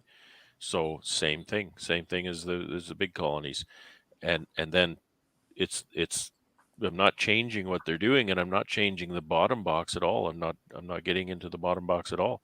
And I think that's kind of how it works, because I was doing the same thing you did, you described a few years ago, and it didn't work very well. Screwing them up like that completely change. You think, they're on 12 they don't frames read the anyway. same book we do, Watch the same YouTube they don't get videos we do.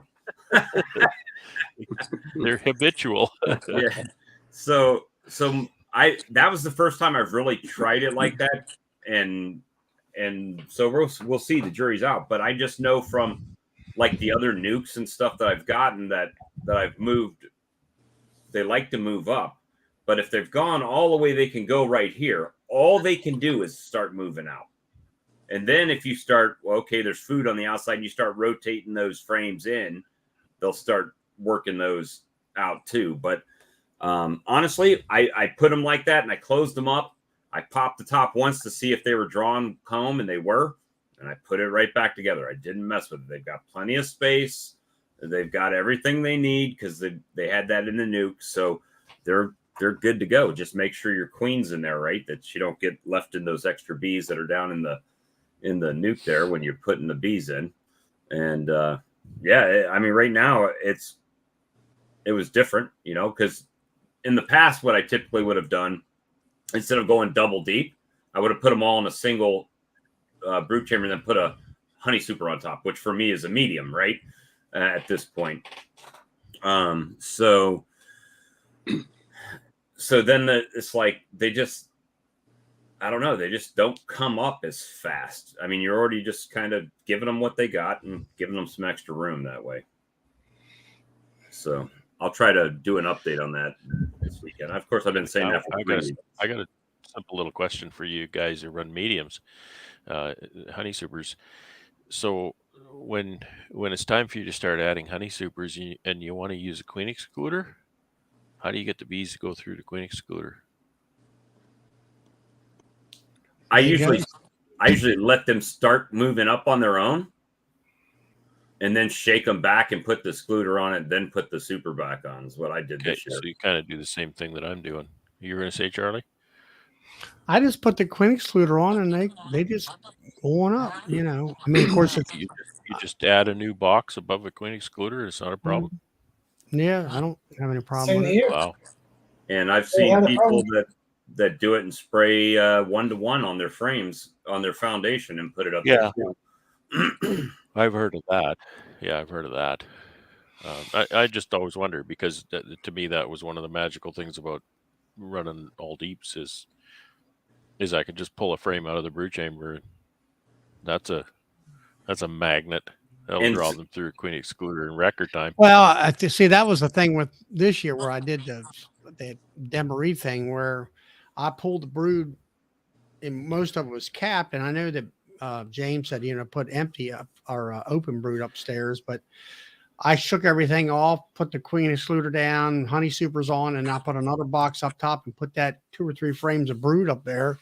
And I guess it attracted them and brought them up in there. We got 233 people watching right now, and I haven't seen Fox Plus not once. So, hey, if you're watching, hey, we appreciate you stopping in and learning about some bee stuff. If you have any questions, definitely put it in the chat box. And click the like button. what's that? And click the like button. We only have 17 thumbs up right now. So, and make sure you subscribe and hit the notification bell on all these guys. So, definitely appreciate it. Right now, we're just kind of talking about different methods of moving bees around, right? And compact them, trying to manipulate their hives and stuff like that. So that my problem with my nukes that I asked you about, Eugene said that swarm that I just caught, just dump that swarm in front. And let them walk That's in. probably a great idea. Well, I have especially to find that queen though. here, I see a lot down here where they say if it swarms in July, let it fly, right? Just don't even worry about it. It's gone. It'll go. But if you can use the resources and you already have queens, it may not be a bad thing. Find the queen, make a little split with the queen, and then dump all the rest of the bees in front of the other hives. I think that those old sayings like that, technology has changed a lot of things in that way. And I think we know more about the brood cycles and stuff like that, which might not hold true anymore. I don't know. This is going to sound bad, probably, but like I got a number of swarm calls this year, as far as like they're on my fence, they're in my little bush or something like that. And there's Jose. Hey, Jose, but I don't. My swarms that I get from other places, I don't worry about them at all. If I put them in the box and they disappear in 2 days after they get back here, I don't give a shit. Not really, because honestly, it's kind of counterproductive to what I'm trying to do.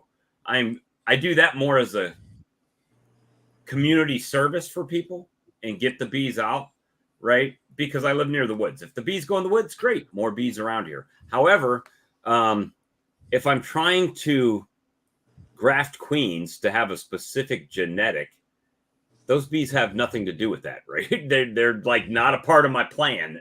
They're just extra bees. And if they make honey and I can pull some resources, I'll do that from them. But if they disappear, I don't. It's not like I go out there and, oh my gosh, I lost them. No, I don't. It's like, hey, you just freed up a box that I can use on one of my actual colonies, So I don't know. Maybe that's the wrong way to look at it. So, well, it's 11:30. I gotta go. You're gonna swarm on us, Charlie? I'm gonna swarm right over. I'm gonna swarm right into the bed. So. Well, if you swarm in July, we're gonna let you fly. Yeah, well, whatever. All right, we'll see y'all later. All right, Charlie. See you later. See you later, Hey, Adam. Charlie. Yeah. So now we got 591 people watching. Maybe Fox Plus is all like incognito in the background over there. Either that, or we're just getting the algorithm. 591. We're the only live stream going right now, probably. But And only 25 likes? Come on, people. Show your appreciation to Bob. Thumbs up. Smash it. But so it's just one of those things, right? So equipment this time of year is my biggest thing. I mean, one, I'm trying to get equipment for next season, but there are things that I could do if I had that equipment right now, right? So if I had more nuke boxes, I could make more nukes right now. I could order 20, 50 queens from Jose there and be like, hey, I need to make some nukes. Send me some queens. And he'd be like, all right, Bob, I'll get you taken care of. Actually, I should say Ellie would get us taken care of. Hey, he lucked out. He lucked out with that UPS strike not happening. Because then, boy, I don't know what he would have done. Oh, UPS it. Or USPS it. Oh, that's... I don't know about that. Well, I have a love-hate relationship with the Postal Service. Mm-hmm. No, man, I don't need a wood shop, not at all. If I had a wood shop, I would be dumping a ton of money in it and wouldn't be using it, and it'd just be sitting there. Because when it's 100 degrees outside, you would have the most amazing woodworking equipment in your wood shop. Correct. I'd have the most. It would be brand new. It'd look great, and it would never get used. It would make my wood shop look like a dump. The but I know where my passion lies, right? My passion is not. I like to piddle with woodwork, right? If I'm doing one thing, if I'm making a box or something like that, yeah, okay. But I'm not going out there and making 40 boxes. I'm not making 50 boxes. I'm not cutting my own frame. It's 100 degrees outside. It'll be everything for me to put together the 40 boxes that I buy, so it's like it would be bigger than my Are you putting these together that you're going to buy? Yeah. Oh yeah, because every time I buy them put together, the beekeeping supply stores, I don't know if it's a marketing ploy or what, but they don't glue the damn things. Oh yeah. And they just nail them. Well, I'm going to nail them or staple them or screw them together. That's fine, but they don't glue them. And then you get the warpage, right? The frame rest decides they're going to go, and then the frames don't. And I had one colony where it just did it just enough. And I don't know if it was the weight of the bees or I've seen bees move big things before, but I would literally set the frame up and be very careful putting it back together. Next time I would come, half the frames would be sitting down. It's like, what, did you guys just get lazy and didn't want to walk up the wall? So you dropped the frame down so you could just go right onto it or what? So yeah. Yeah, my first year I made boxes and I made Nuke boxes, and that's great. I mean, if that's what you like to do, that's awesome, but it's not what I like to do. Me either. I hate building boxes. And it's fun watching you do it, though, Brad. I like watching your. But you don't make your own boxes, right? Well, yeah, you don't see me building boxes, but the others, the other stuff, yeah. I mean, the other stuff I enjoy. Sometimes I'd like to do more, fun little projects, but these days it's all production, and I'm thankful for the orders. I can't say, that I don't want orders. I definitely do. But I want more of those little 4-frame boxes that I'm using for mating, and the only way to get those is to build them. So I'm just kind of gritting my teeth. Right. I have some. I can't find any more. Well, I think who carries those? Datamp? 4-framers? 4-framers. I remember watching the Michael Palmer video where I think he said that there's people that make them. Yeah. But they're not the ones that make them, I guess, like his approved one or whatever you want to call it. I think it was Datant that was the first person to like basically ask him, hey, is it okay if we make these to market them? And he was like, yeah, do it, or something like that. I don't know. But I bought nukes once, like 13 5-frame nukes. They weren't glued. And there were no attachment for the bottom board. And once I decided to follow Kim Reynolds' plans for 5-frame nukes, I mean, they work so well with the solid bottom. They're like, for moving them around, it's so much better. Well, I've got some that I made with solid bottoms on them, and they work really good for like, kind of like a pro nuke. If you're going out to catch a swarm with a migratory cover, you could just shake a swarm into it, close the dial on the front, duct tape the lid on, throw it in your truck, and you're gone, right? And that works pretty well. The down here though, they work really good to keep all the hive beetle larvae in the bottom when you don't when they slime out your colony and they're like all in the bottom of the box. They can't get out to mate, but they'll get a nice little 2-3 inches of hive beetle larvae in the bottom. Oh, nice. Yeah, with every all the slime and stuff in it's awesome.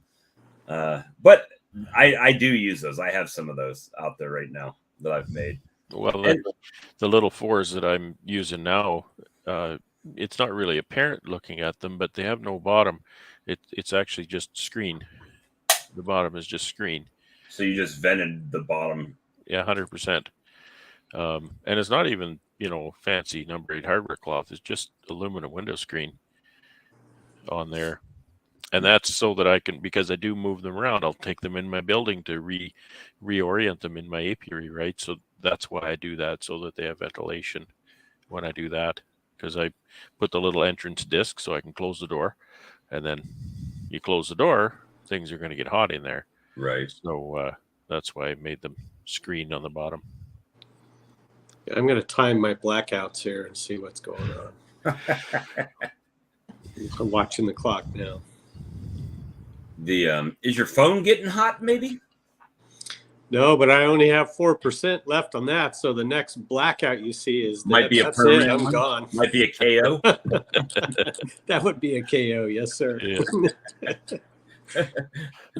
But so yeah, I mean, building equipment's not a bad thing.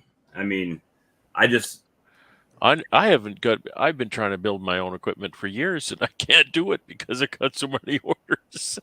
I mean, it's a really nice problem to have, but seriously, my list never gets addressed.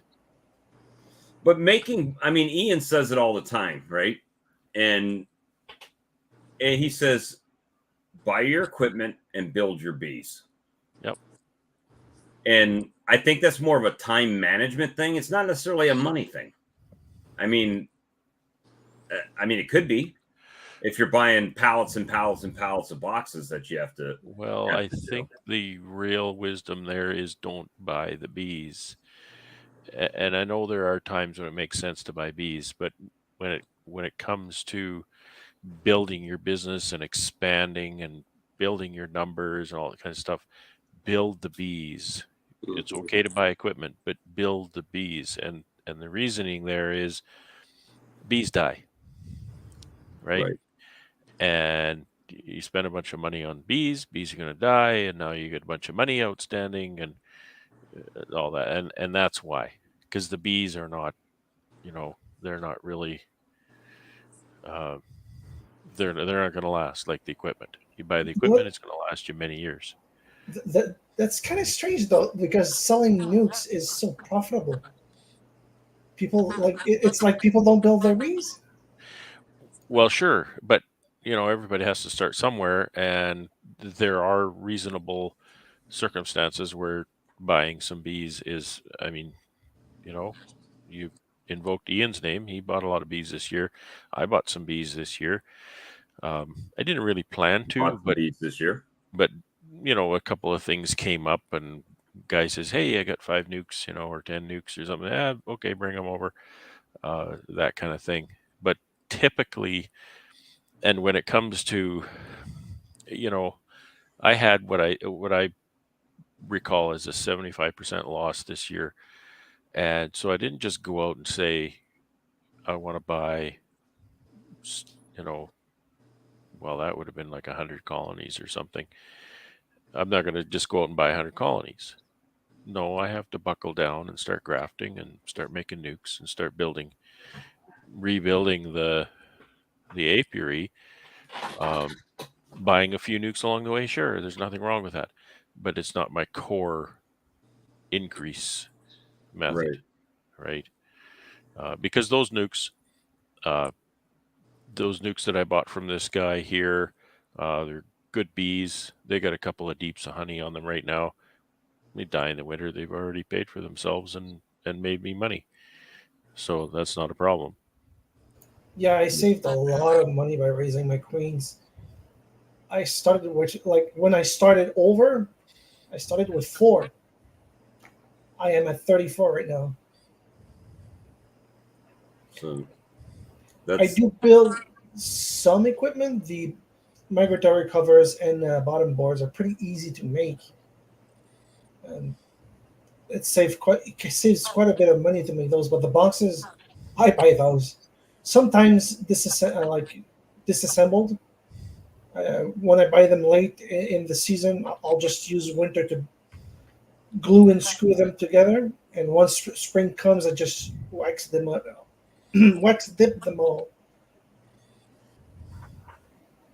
Wasn't a KO punch. That was about 4 minutes.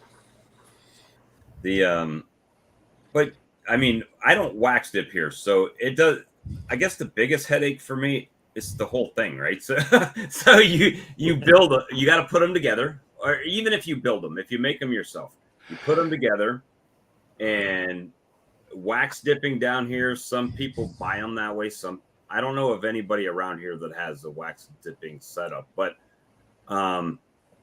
so you buy them, then you got to glue them and put them together.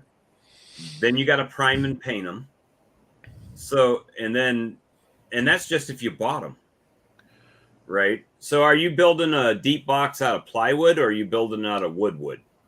Because I haven't found a lumber supplier here that I can buy a 1 by 12 by 12 for less than about $40, and you can get like a box and a half, which is about $20 a box, which is a little bit cheaper than going retail with it. But that's why I haven't bought any boxes retail this year. Yeah, I'd be interested to know how you can build a box for $7. Now, what kind of box are you talking? You know, 3/4 plywood. When we just say boxes, we're talking 10 frame deeps. We might be talking 5. Yeah, that's what he said. He said $7 to build a deep box. And some people live in a part of the country that is lumber rich, that they can get cheap lumber, right? Here everything's yellow pine, right? Pine 1 by 8. Not necessarily. Quebec is is not a extremely deep lumber box. rich, and lumber got pricey. Okay, 1 by 8. So you're building a medium. Yeah, I hate to cut in here, but I think I'm near the end of the electrical rope here, so I better say see you. Electrons. I better say see you later now before I cut out completely. All right, Todd. Have a good night, brother. Yeah, Okay. you too. See you later. I'll talk to you guys soon. All right. See you. Bye-bye. The 1 by 12 by 8. But 8 foot, 8 linear foot, is that? I thought we figured it out a few weeks ago. You and I did. Wasn't it like 6.5 feet for one? Something like 6 feet of lumber for one or something. Yeah. So 1 by 12 by 8 would allow you to make one box with a little bit left over. That's right? a smoking bargain. Yeah. Yeah, but you got to have a planer to mill it down to 7/8. Well, we use 3/4 down here, and a 1 by is 3/4. 3/4 probably. But but yeah, I mean, you can make them. There's nothing wrong with that. It's just, I know I have to drag out all my stuff. Yep.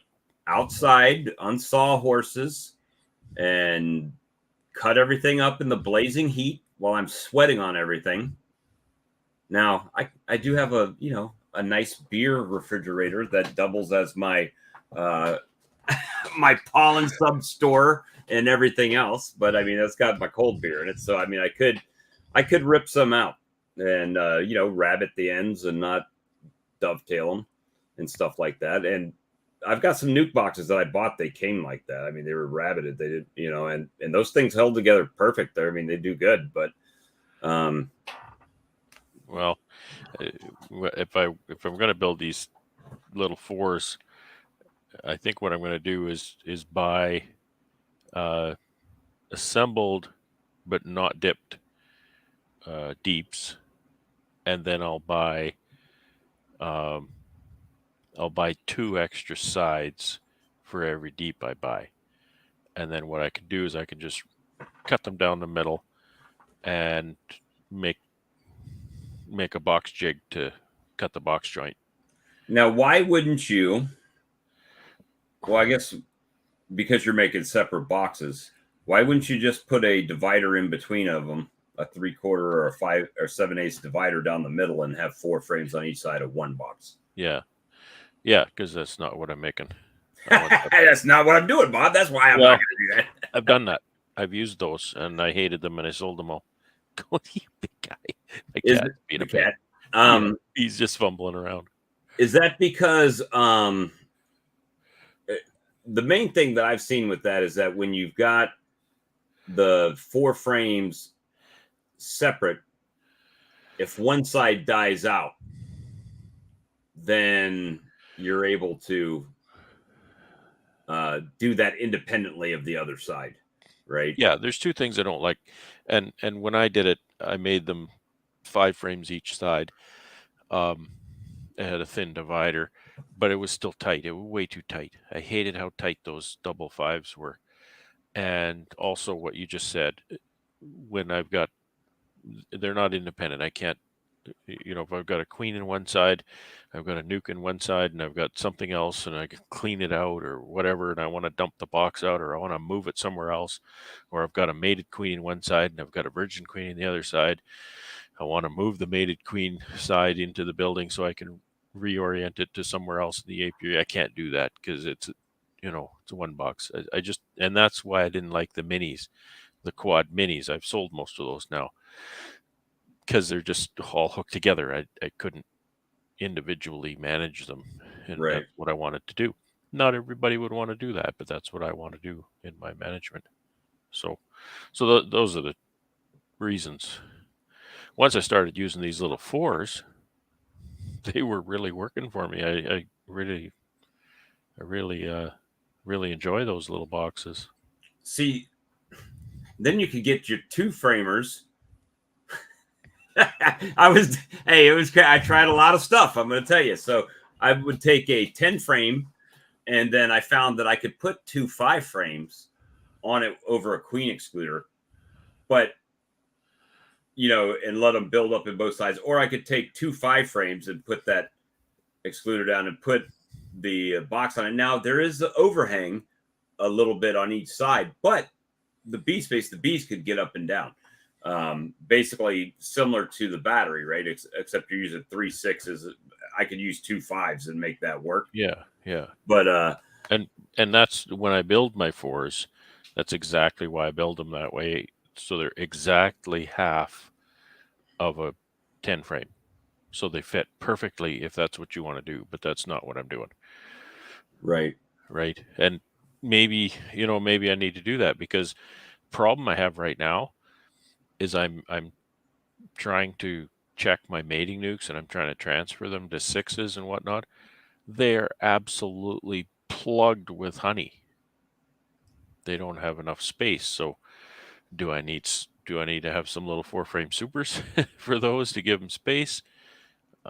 It's just queen rearing here with this flow the way it is becomes just one more level difficult when that flow is on, because your builder plugs out, your mating nukes plug out, everything plugs out with honey. So, well, and that's another thing. Like with I've got a 32 frame mating nukes, right?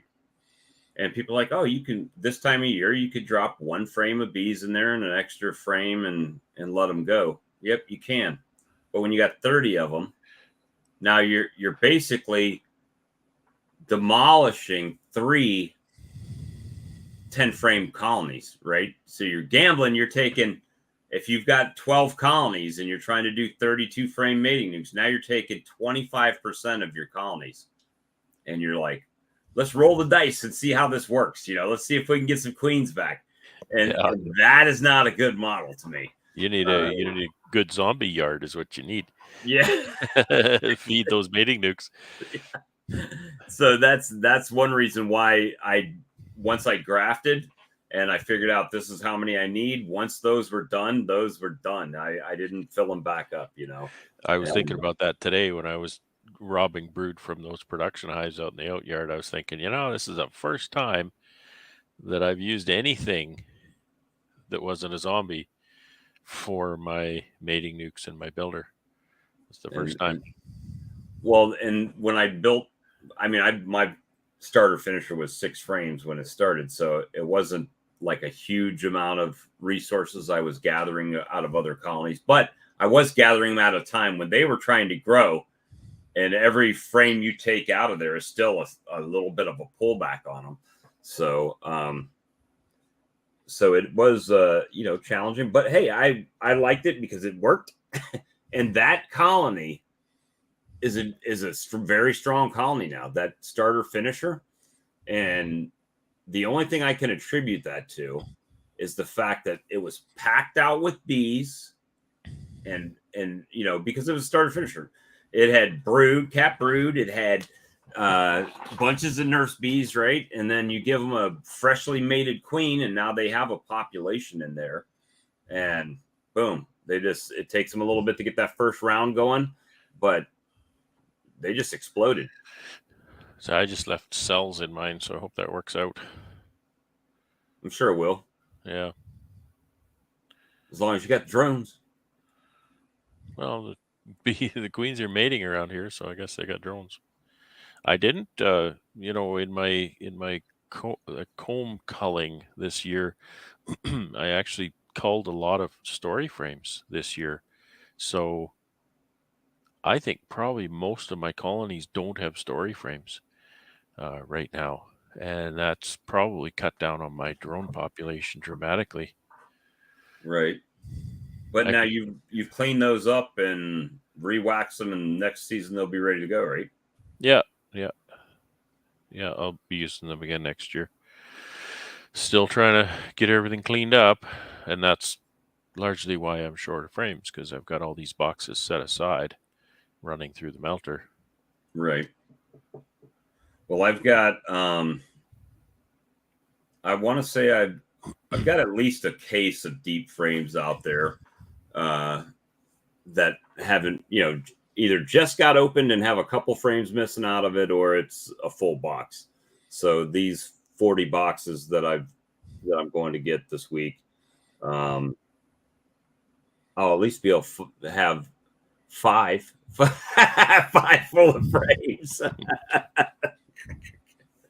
Well, if I didn't hate plastic frames so much, I'd just go and buy 1,000 plastic frames and and Bob's your uncle. The thing is, though, God, even the plastic. Last year, I bought plastic frames at $1.45 a piece.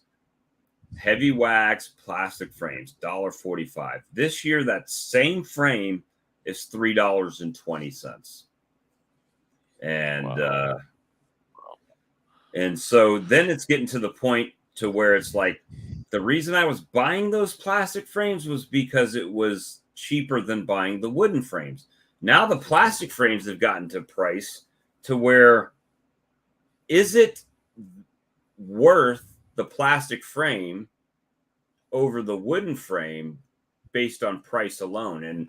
And now my uncapper seems to work a lot better with the wooden frames. It does work with the plastic frames, but they're not quite the same dimension as the wooden frames. So, I'm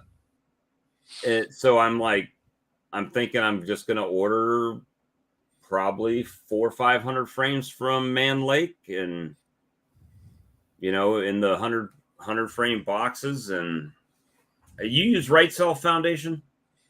Yes, sir. And you like it fine? No problems? It works great for me. On a flow, they'll draw it right out of the box. No problem. Given the chance at the end of the season, I'll roll some beeswax on. I haven't always done that. I've only been doing that a couple of years now, but it makes a huge difference. So if there's we got 593. So if there's any foundation suppliers that are looking for someone for do a test yard, hit me up. I need some. I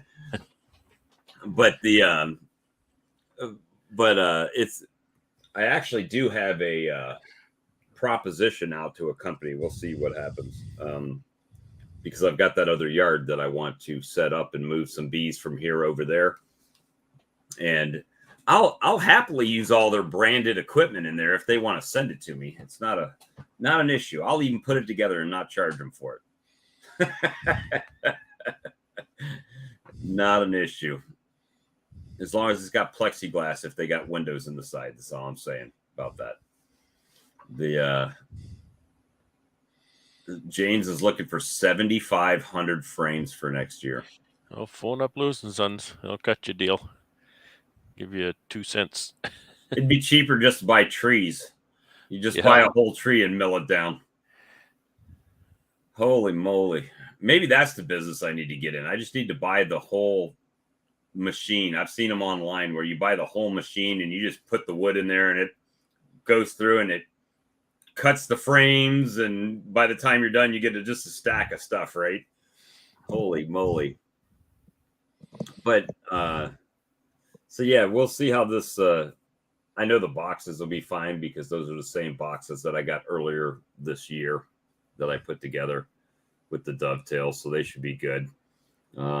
They make frames too. I didn't get any of their frames last time, but I know my buddy that has the boxes also has frames, so maybe I get some of those from him. I don't know.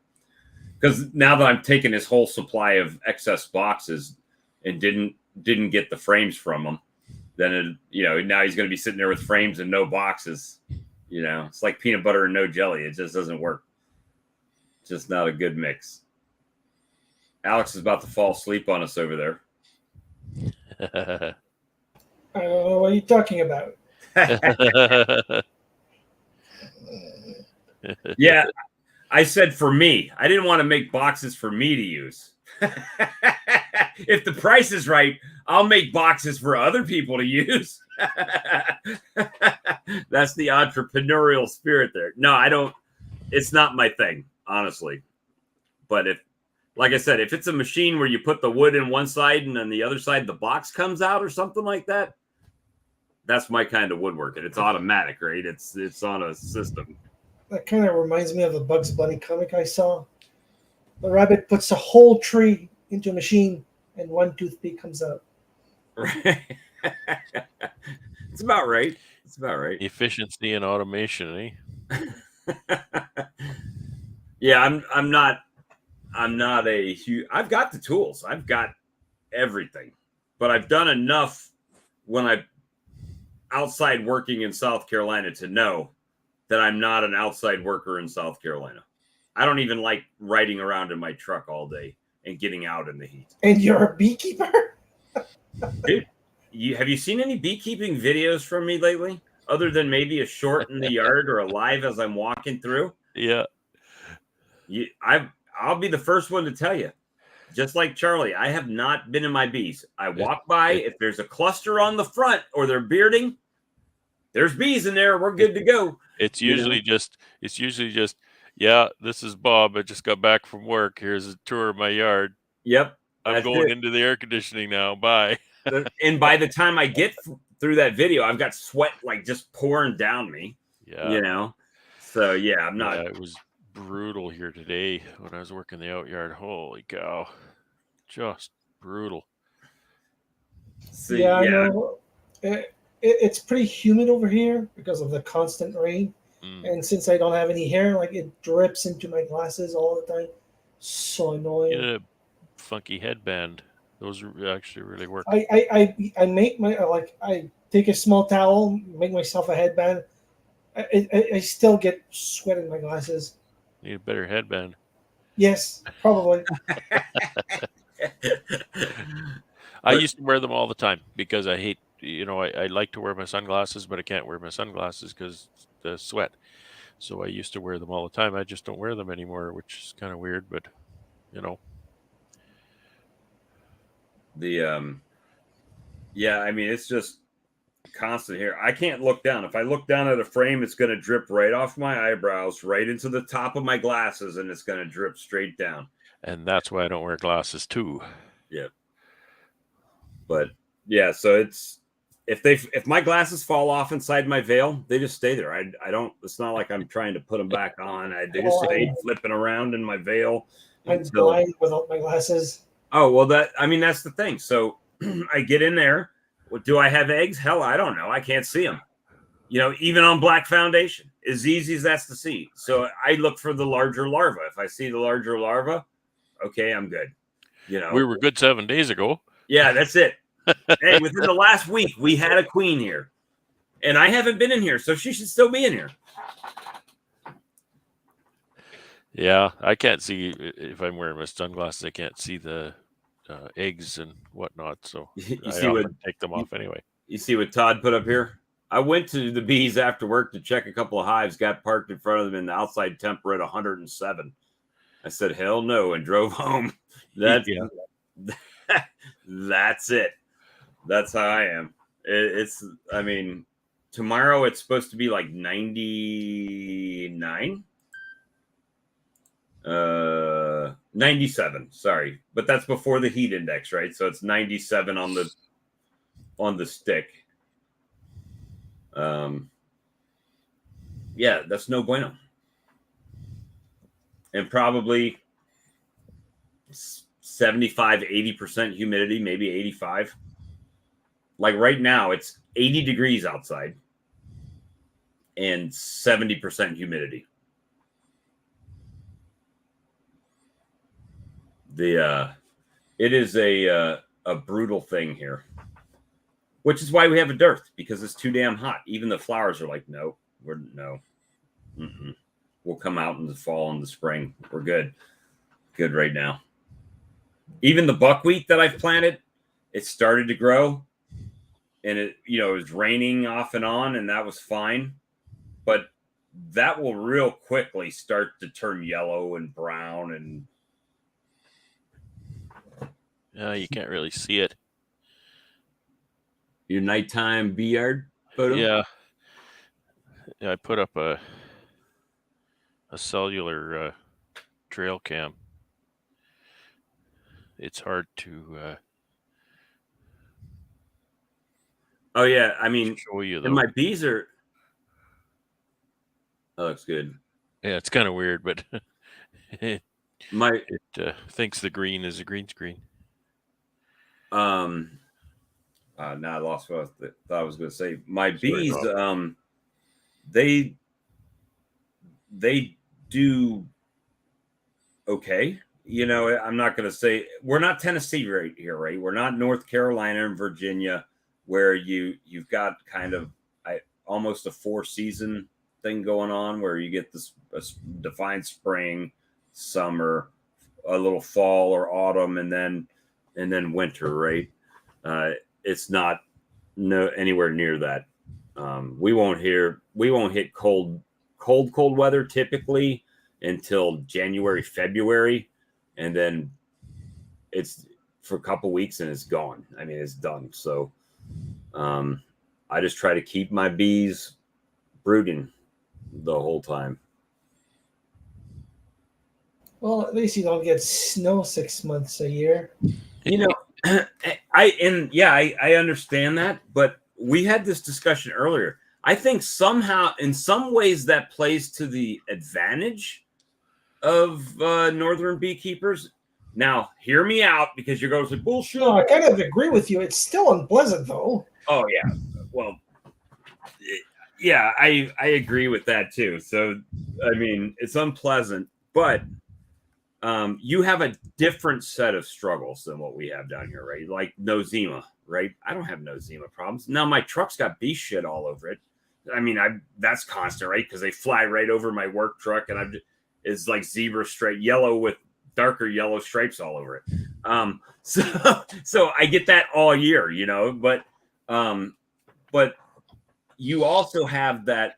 I think that winter bee that everybody is talking about, that they're trying to build. You guys get a true winter bee, where it goes in, it stays in all winter, and then comes back out in the spring. Ours, all it does is our colonies start to shrink and shrink and shrink until they get to this small cluster. And then hopefully it gets warm enough and they've had enough food to survive through that March and in April to when things start picking back up and they can start blowing up again. But they don't stop flying. Maybe a few days here and there. Yeah. It's the flight that shortens their life. So, and exactly, Bob. Just different struggles, and because I sometimes, when you start keeping bees and you kind of think about somebody who's down in your kind of climate, and you think, oh wow, that's easy, but your struggles, your seasons, your changes from here to there and this to that seem to be a whole lot less predictable than what they are here. It's like, okay, winter is winter and summer is summer, and then there's a transition between the two at some point, and that's it. It's pretty predictable. what's going to happen and what you need to do. Whereas Well, it's you guys are all, like, this was always watching people down south. It's so are you feeding your bees yet? You know, people in December. Oh, you're feeding your bees? How are you feeding your bees? What are you feeding your bees? You're feeding fauna? You feeding this? Oh no, they won't take. And it's mountain camp. Yeah, do this and that. Was kind of like, if you watch my videos, I had open feed out 1-to-1 it's like in November. Here's your you Thanksgiving. feed your bees in September, and you feed them again in April. Right. That's what you do here. and that's kind of the and please, nobody that's watching of the 753 take this the wrong way, but it gets to the point to where if you're doing it for honey production where I'm at, is it worth it? Because we're not making, if you're talking 50 pounds on average for my state, 52 pounds on average a colony, right? That's one medium super or 3/4 of a deep super worth of honey on average per colony. So flip that around to you guys, you're talking 200 pounds per colony on You're average. making a lot more in a pound of honey than anybody around here. Right. But we have to because we don't make that much honey. I mean, that's the thing. It's like, well, we charge more for our honey because we don't make as much honey, so I'm only making 100 pounds or so, maybe 110. But that's still that's all I'm making. So if you have 150 colonies, and let's say our colonies are equal strength and everything's the same other than geographical location, I have to have 300 colonies to produce the exact same amount of honey as you would, hypothetically. Think about dollars, though. Right. Your colonies are producing the same dollar value that mine are. Because I'm producing twice as much honey and selling it for half as much. Yeah, you get less effort. See it that way. Yeah. Okay. You got like a couple of mediums. I got a whole ton of deeps I got to go through to get the same result. I'm picking up what you're putting down. And I'm not saying that, I got it harder than you or anything like that. It's just that it's not quite that cut and dry. It's you don't get the crops, but But that equates to not having to have as many bees, not having to have as much equipment. So yeah, that makes sense. And less box lifting. Well, I would buy a hive lifter, Charlie. If I had to lift that many boxes, it would already be in there. Matter of fact, I'm close to pulling that trigger already myself. I haven't really. This is the first I've said it. Mine are on hive stands, so they're about waist high when I go to pick up a super off of the hive stand. So that's not a big deal, right? But if they were on the ground like you guys got them, then now I'm having to bend at the waist to pick them up. So it's a little bit different. Even at that, it's worthwhile, I think. And even at that, then, if you had two mediums or something, picking them up both at the same time, that sort of thing. Right. It speeds up your work, makes things a little easier. Yeah, you need to buy hive lifter, I think. Save your back. If I have a hive lifter before Charlie, the flack that he would get from our viewers. Order it up. Order it up. Fireworks. I could do it right here at a nice 28% interest. Exactly. Yeah, no, not happening. But yeah, it's there's a lot of things that play into it, right? So, and the other thing is expanding like I did this year. How much of my honey flow from my colonies was lost just on draw and comb? So you got See, that would be a whole market there for you guys. Just draw a comb out. Just get the comb drawn, shake the bees off. Oh, So I do it. I draw comb to sell. Like I'll sell comb. Then that's part of my problem. I sold too much comb this year, right. and now I'm having a little bit of trouble. But I'll draw it out again. Keep the frames cycling through. Keep everything fresh. You know. And let me see. We got hot, then hotter, then too dang hot. Exactly. I mean, to give you an example, we've had this whole air conditioned thing, right? It's 80 degrees outside, but I guarantee you this room with my computer that I'm in right now, I'm sweating right now, sitting here, just sitting in an air conditioned house. So my feet are cold. Your feet are cold. Yeah. I got the air conditioner up a little too much.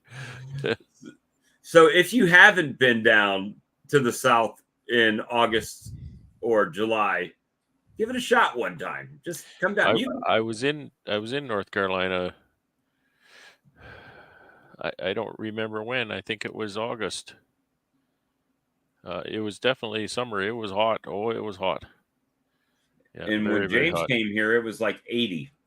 So we're looking at almost 20 degrees Fahrenheit higher than when he was here.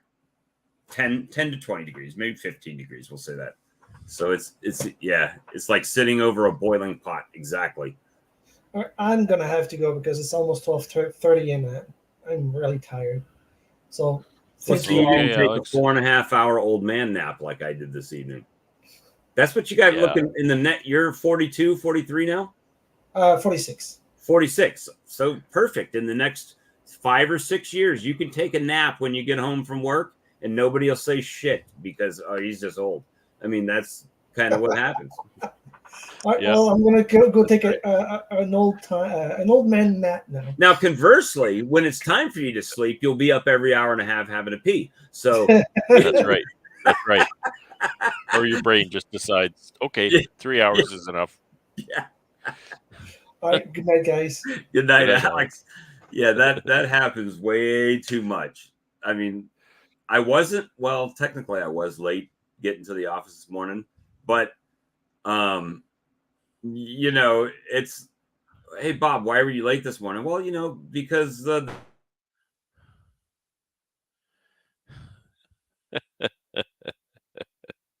it's happening again. Oh, it seems like it's just me now. What happened, Bob? Don't leave me hanging here, buddy. I can't,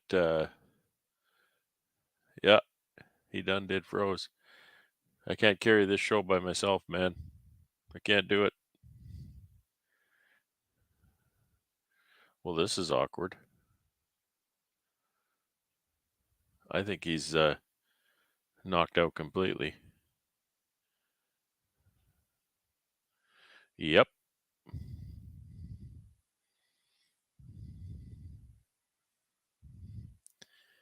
Tell a joke. Oh my goodness. Did you hear the king bee joke?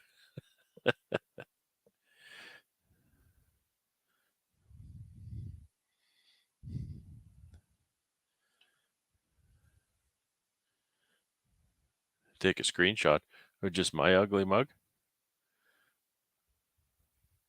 I'm waiting to see if he'll come back.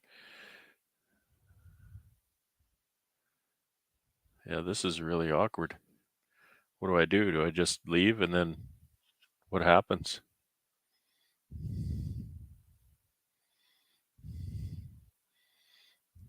Let me see if I can raise him.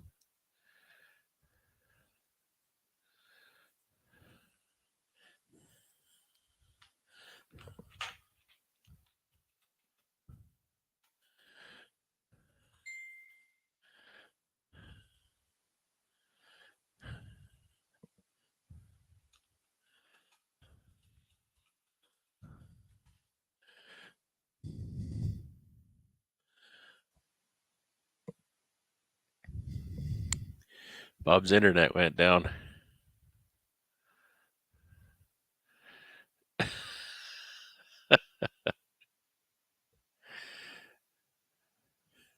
He just made me the host. I don't think I'm the host. I don't think I can control a thing from here.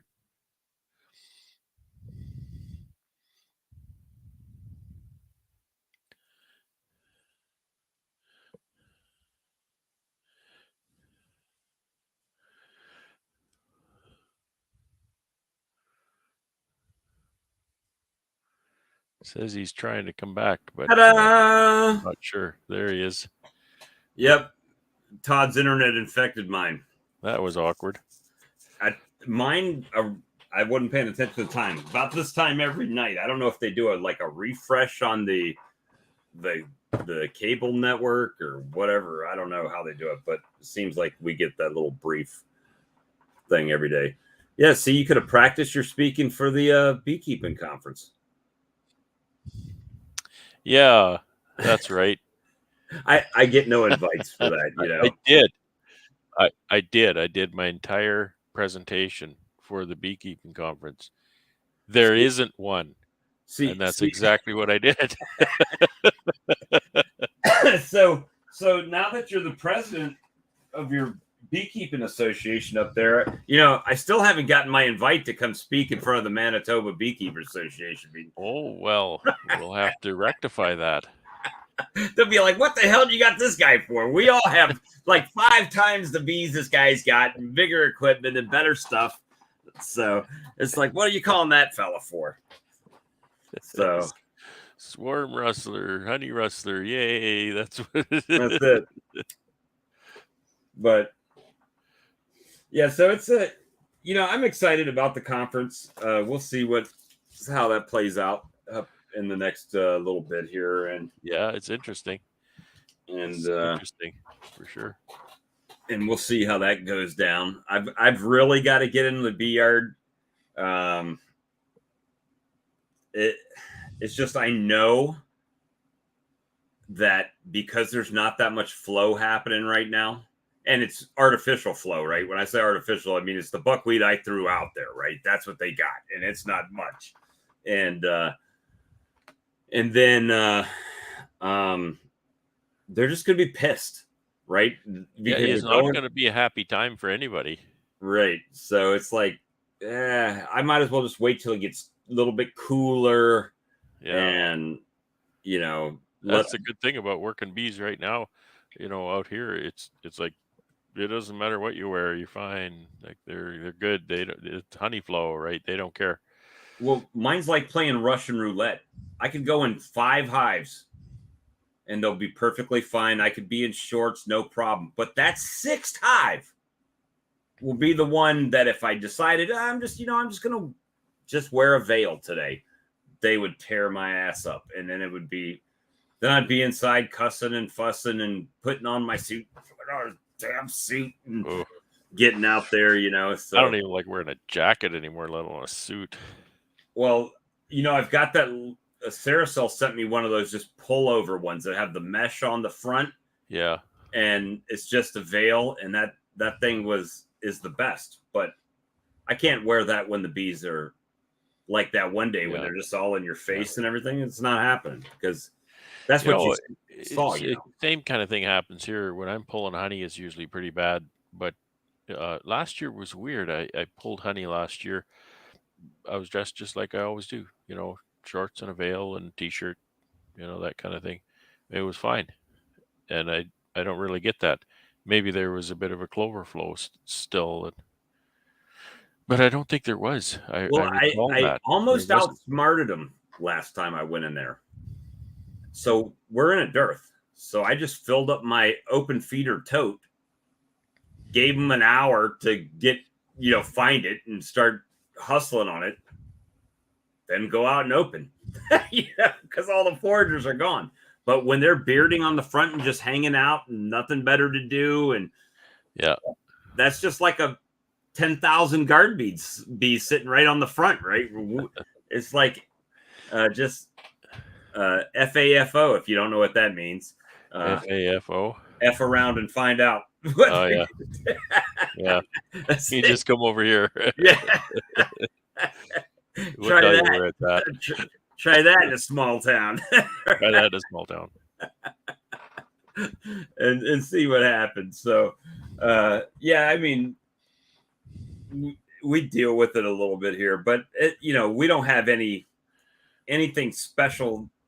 I mean, it's just a different challenge than what you guys deal with up there. And it's all about knowing your challenges and how to handle your challenges, right? So, yeah, no, I find it very interesting. I try to listen to you guys a lot. Charlie and you and all the guys I know down south, just in warmer climates. I try to listen a lot because I don't get it a lot of times what you're going through. I always feel jealous in the spring because you're raising queens in March or making right. splits in February or something like that, and I'm like 3 to 4 months away from anything like that. But our honey flow is done before you ever started your honey flow up. Yeah, you're done what, middle of June? Yep. Yeah. Usually June, July. Just for me, I get a little bit of a longer one for some reason, but definitely by July 4th, I'm usually done until the fall. And Ours usually starts up the last week of June somewhere. and I then think it was a little bit late this year as well. It was kind of, I was looking in the supers and thinking, it's not that much, and then suddenly it was kapow. I went from waiting for things to happen to 2 weeks behind right. instantly. If you would ask me in the spring, because of the mild temperatures and beautiful weather we were having early in the year, I would have said, man, this is going to be a bumper crop. We're not going to be able to contain it. I don't know if I've got enough equipment for it. Yeah. And all those worries oh shit, we got that little cold snap. So all the flowers that were blooming all nice died. And then it went to rainy for 3 weeks, and then it started getting warm again. And it's like, well, now it's later in the year. So I was hoping that it would, because of the way that went, that maybe Mother Nature would say, okay, well, now it's time for us to start blooming, and things would come back. But it just never really did. And, I'm happy I made as much honey as I did. I thought maybe I would get more with the expansion, but then again, I got a ton more drawn combs. So, I mean, like we say every year, well, next year will be better. Next year, it's always next year. That's right. Always. That's the farmer's mantra. They're always next year. So, I mean, that's just what we're working with. So, I mean, what can you do? You can sit there and cry about it, but it's not going to make it any better, right? Yeah. So you just suck it up and move on. That's why, this spring it may hit and things were looking not too bad, and then everything just started turning to crap in my apiary, and it was, you stand there and you weep about it for a while, and then you just say, okay, what are we going to do about this? And right. And move ahead. Well, hypothetically, if I don't have dramatic losses over the winter, then next year should be better. I mean, on paper, it should be. I've got more drawn comb. I've got more established colonies, and a lot of first year queens. Well, having that drawn comb, it gives you, a giant leap forward. Oh, in and of itself, right? Well, yeah. I mean, because at that point, instead of taking comb to move up and putting a blank foundation for them back, which, as you said, they don't see that as space. No. There's no comb, and it's basically, you might as well just put a wall in there. Right? Yeah, it's nothing. Until they draw it, it's nothing. And then they have to start drawing that out. So if you're able to just draw a nice piece of drawn comb in there, now she just goes right in it and they start laying, and things are good. But yeah, Every frame I comb in put the in, brood they nest, work on. empty comb in the brood nest, man, they'll jump on that and start laying on that in a couple of days. And I tried something different this year too. Is a lot of people stress that 80-70 rule, 80-70, right? Or like when your brood box is 7 to 8 frames full of bees, then put a super on them. And that's great if you have drawn comb. If you don't, what I find is you go 7 frames and you put that box on top, you still are only going to have 7 frames in that bottom box and 3 frames of foundation. And they're just going to move up. And then they're going to do 7 frames over top of it, right? Yeah. So I made them. You can't really make them do anything, but I encouraged them to have to build that all the way out in the bottom by letting them pack themselves even longer. I waited longer before I put that other box on. Yeah, and sure. It seems to help a little bit. So we'll see. I mean, we'll know. I guess we'll know in a few months, right? So we're getting ready to be in month 8. So that means we got 4 months left of this year. And then, so in 6 months from now, I'll be making queens and splits. And 6 months from now. 6 months from now. Goodness. 6 months from now, I'll be shoveling 6 feet of snow. Well, I mean, 6 months from now, if we got 4, we'll be in February, right? So we'll be getting ready for the end of February. And that'll be the Ides of March there. So if I need my bees to be up to power by April 1st, means I have to be split and queens a laying there in February or March, right? To get them going. So no word will lie around here. The first part of winter, we kind of are distracted because it's Christmas, right? Right. Christmas, everybody's happy, and New Year's, everybody's happy, everybody's drunk. And then, New Year's is over, and then the harsh reality of winter really sets in. And then as soon as New Year's is over, everybody's saying, how many days until March? Right. Like January, February get no respect at all. Well, and the thing is, if here, like you guys say, what is it, like April, early May, when you're worried about, are my colonies going to make it in the building, right? With the feed that they have, and are they going to do a late winter? March. That's about when we're the late season starvation, right? So we have that here too, because just because they can fly doesn't mean that there's stuff out there for them to fly to, right? So, but you can feed, right? Oh, I can feed all year. Yeah, and I did it last year. People are like, what are you feeding? Why are you open feeding right now? You're supposed to have sugar bricks on the colony. You're not supposed to be feeding. You're adding moisture to the colony. Yep. Kind of the worst part for me in there is the fact that the colonies are stacked up 4 high.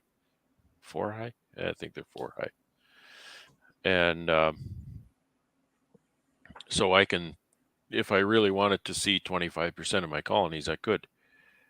All the top ones. Feed stores, yeah, because the rest you can't open.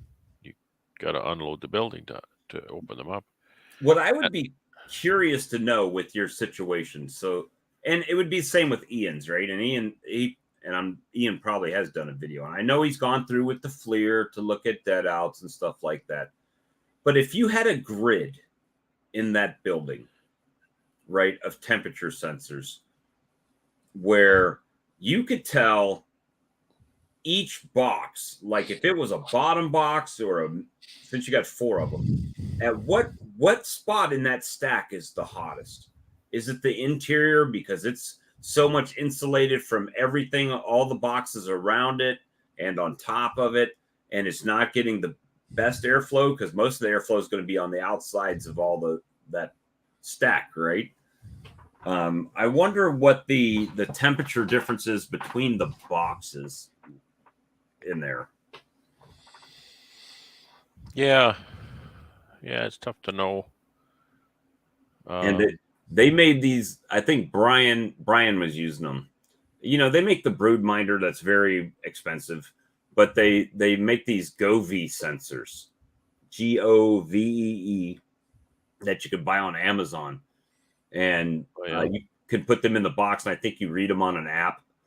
So it's you could, if you knew where all those sensors were in your stack, you could actually kind of model that to what the temperatures were in all the different boxes based on where they're located, and kind of, I guess you could draw an image to where how the airflow and circulation is affecting your bees and the temperature that way. Just looking at those. So you think that would work in a beehive? Brian's used them in a beehive. Brian at Castle Hives absolutely has used them. Oh, has he? I don't know if he still has, because I haven't seen a video on him. Let me see the temperature sensors. Sensor Govee sensor temperature. 14. There's one that's got hygrometer in it, so you could. Well, that tells you the moisture and everything in it. But again, it's one of those things that when you do it 100 times, now you're talking $1,500, you know. Well, $34.99 Canadian. Oh, so $3,500, right. $4,000, right? To do it on every colony, but yeah, you could. I mean, if you were that data guy, right, you could do that. Well, I don't think there's any more affordable than broodminder. They're not that expensive. I think it's 20. What were they, about $25 the last time I bought 4 of them? The thing I don't like about them is the packaging doesn't last, and then you have to do something else. You can buy new packaging from the company, but that's $5 for a package. Let's see. For some reason, I was thinking they were quite a bit higher. I don't know, but things change, and excuse me.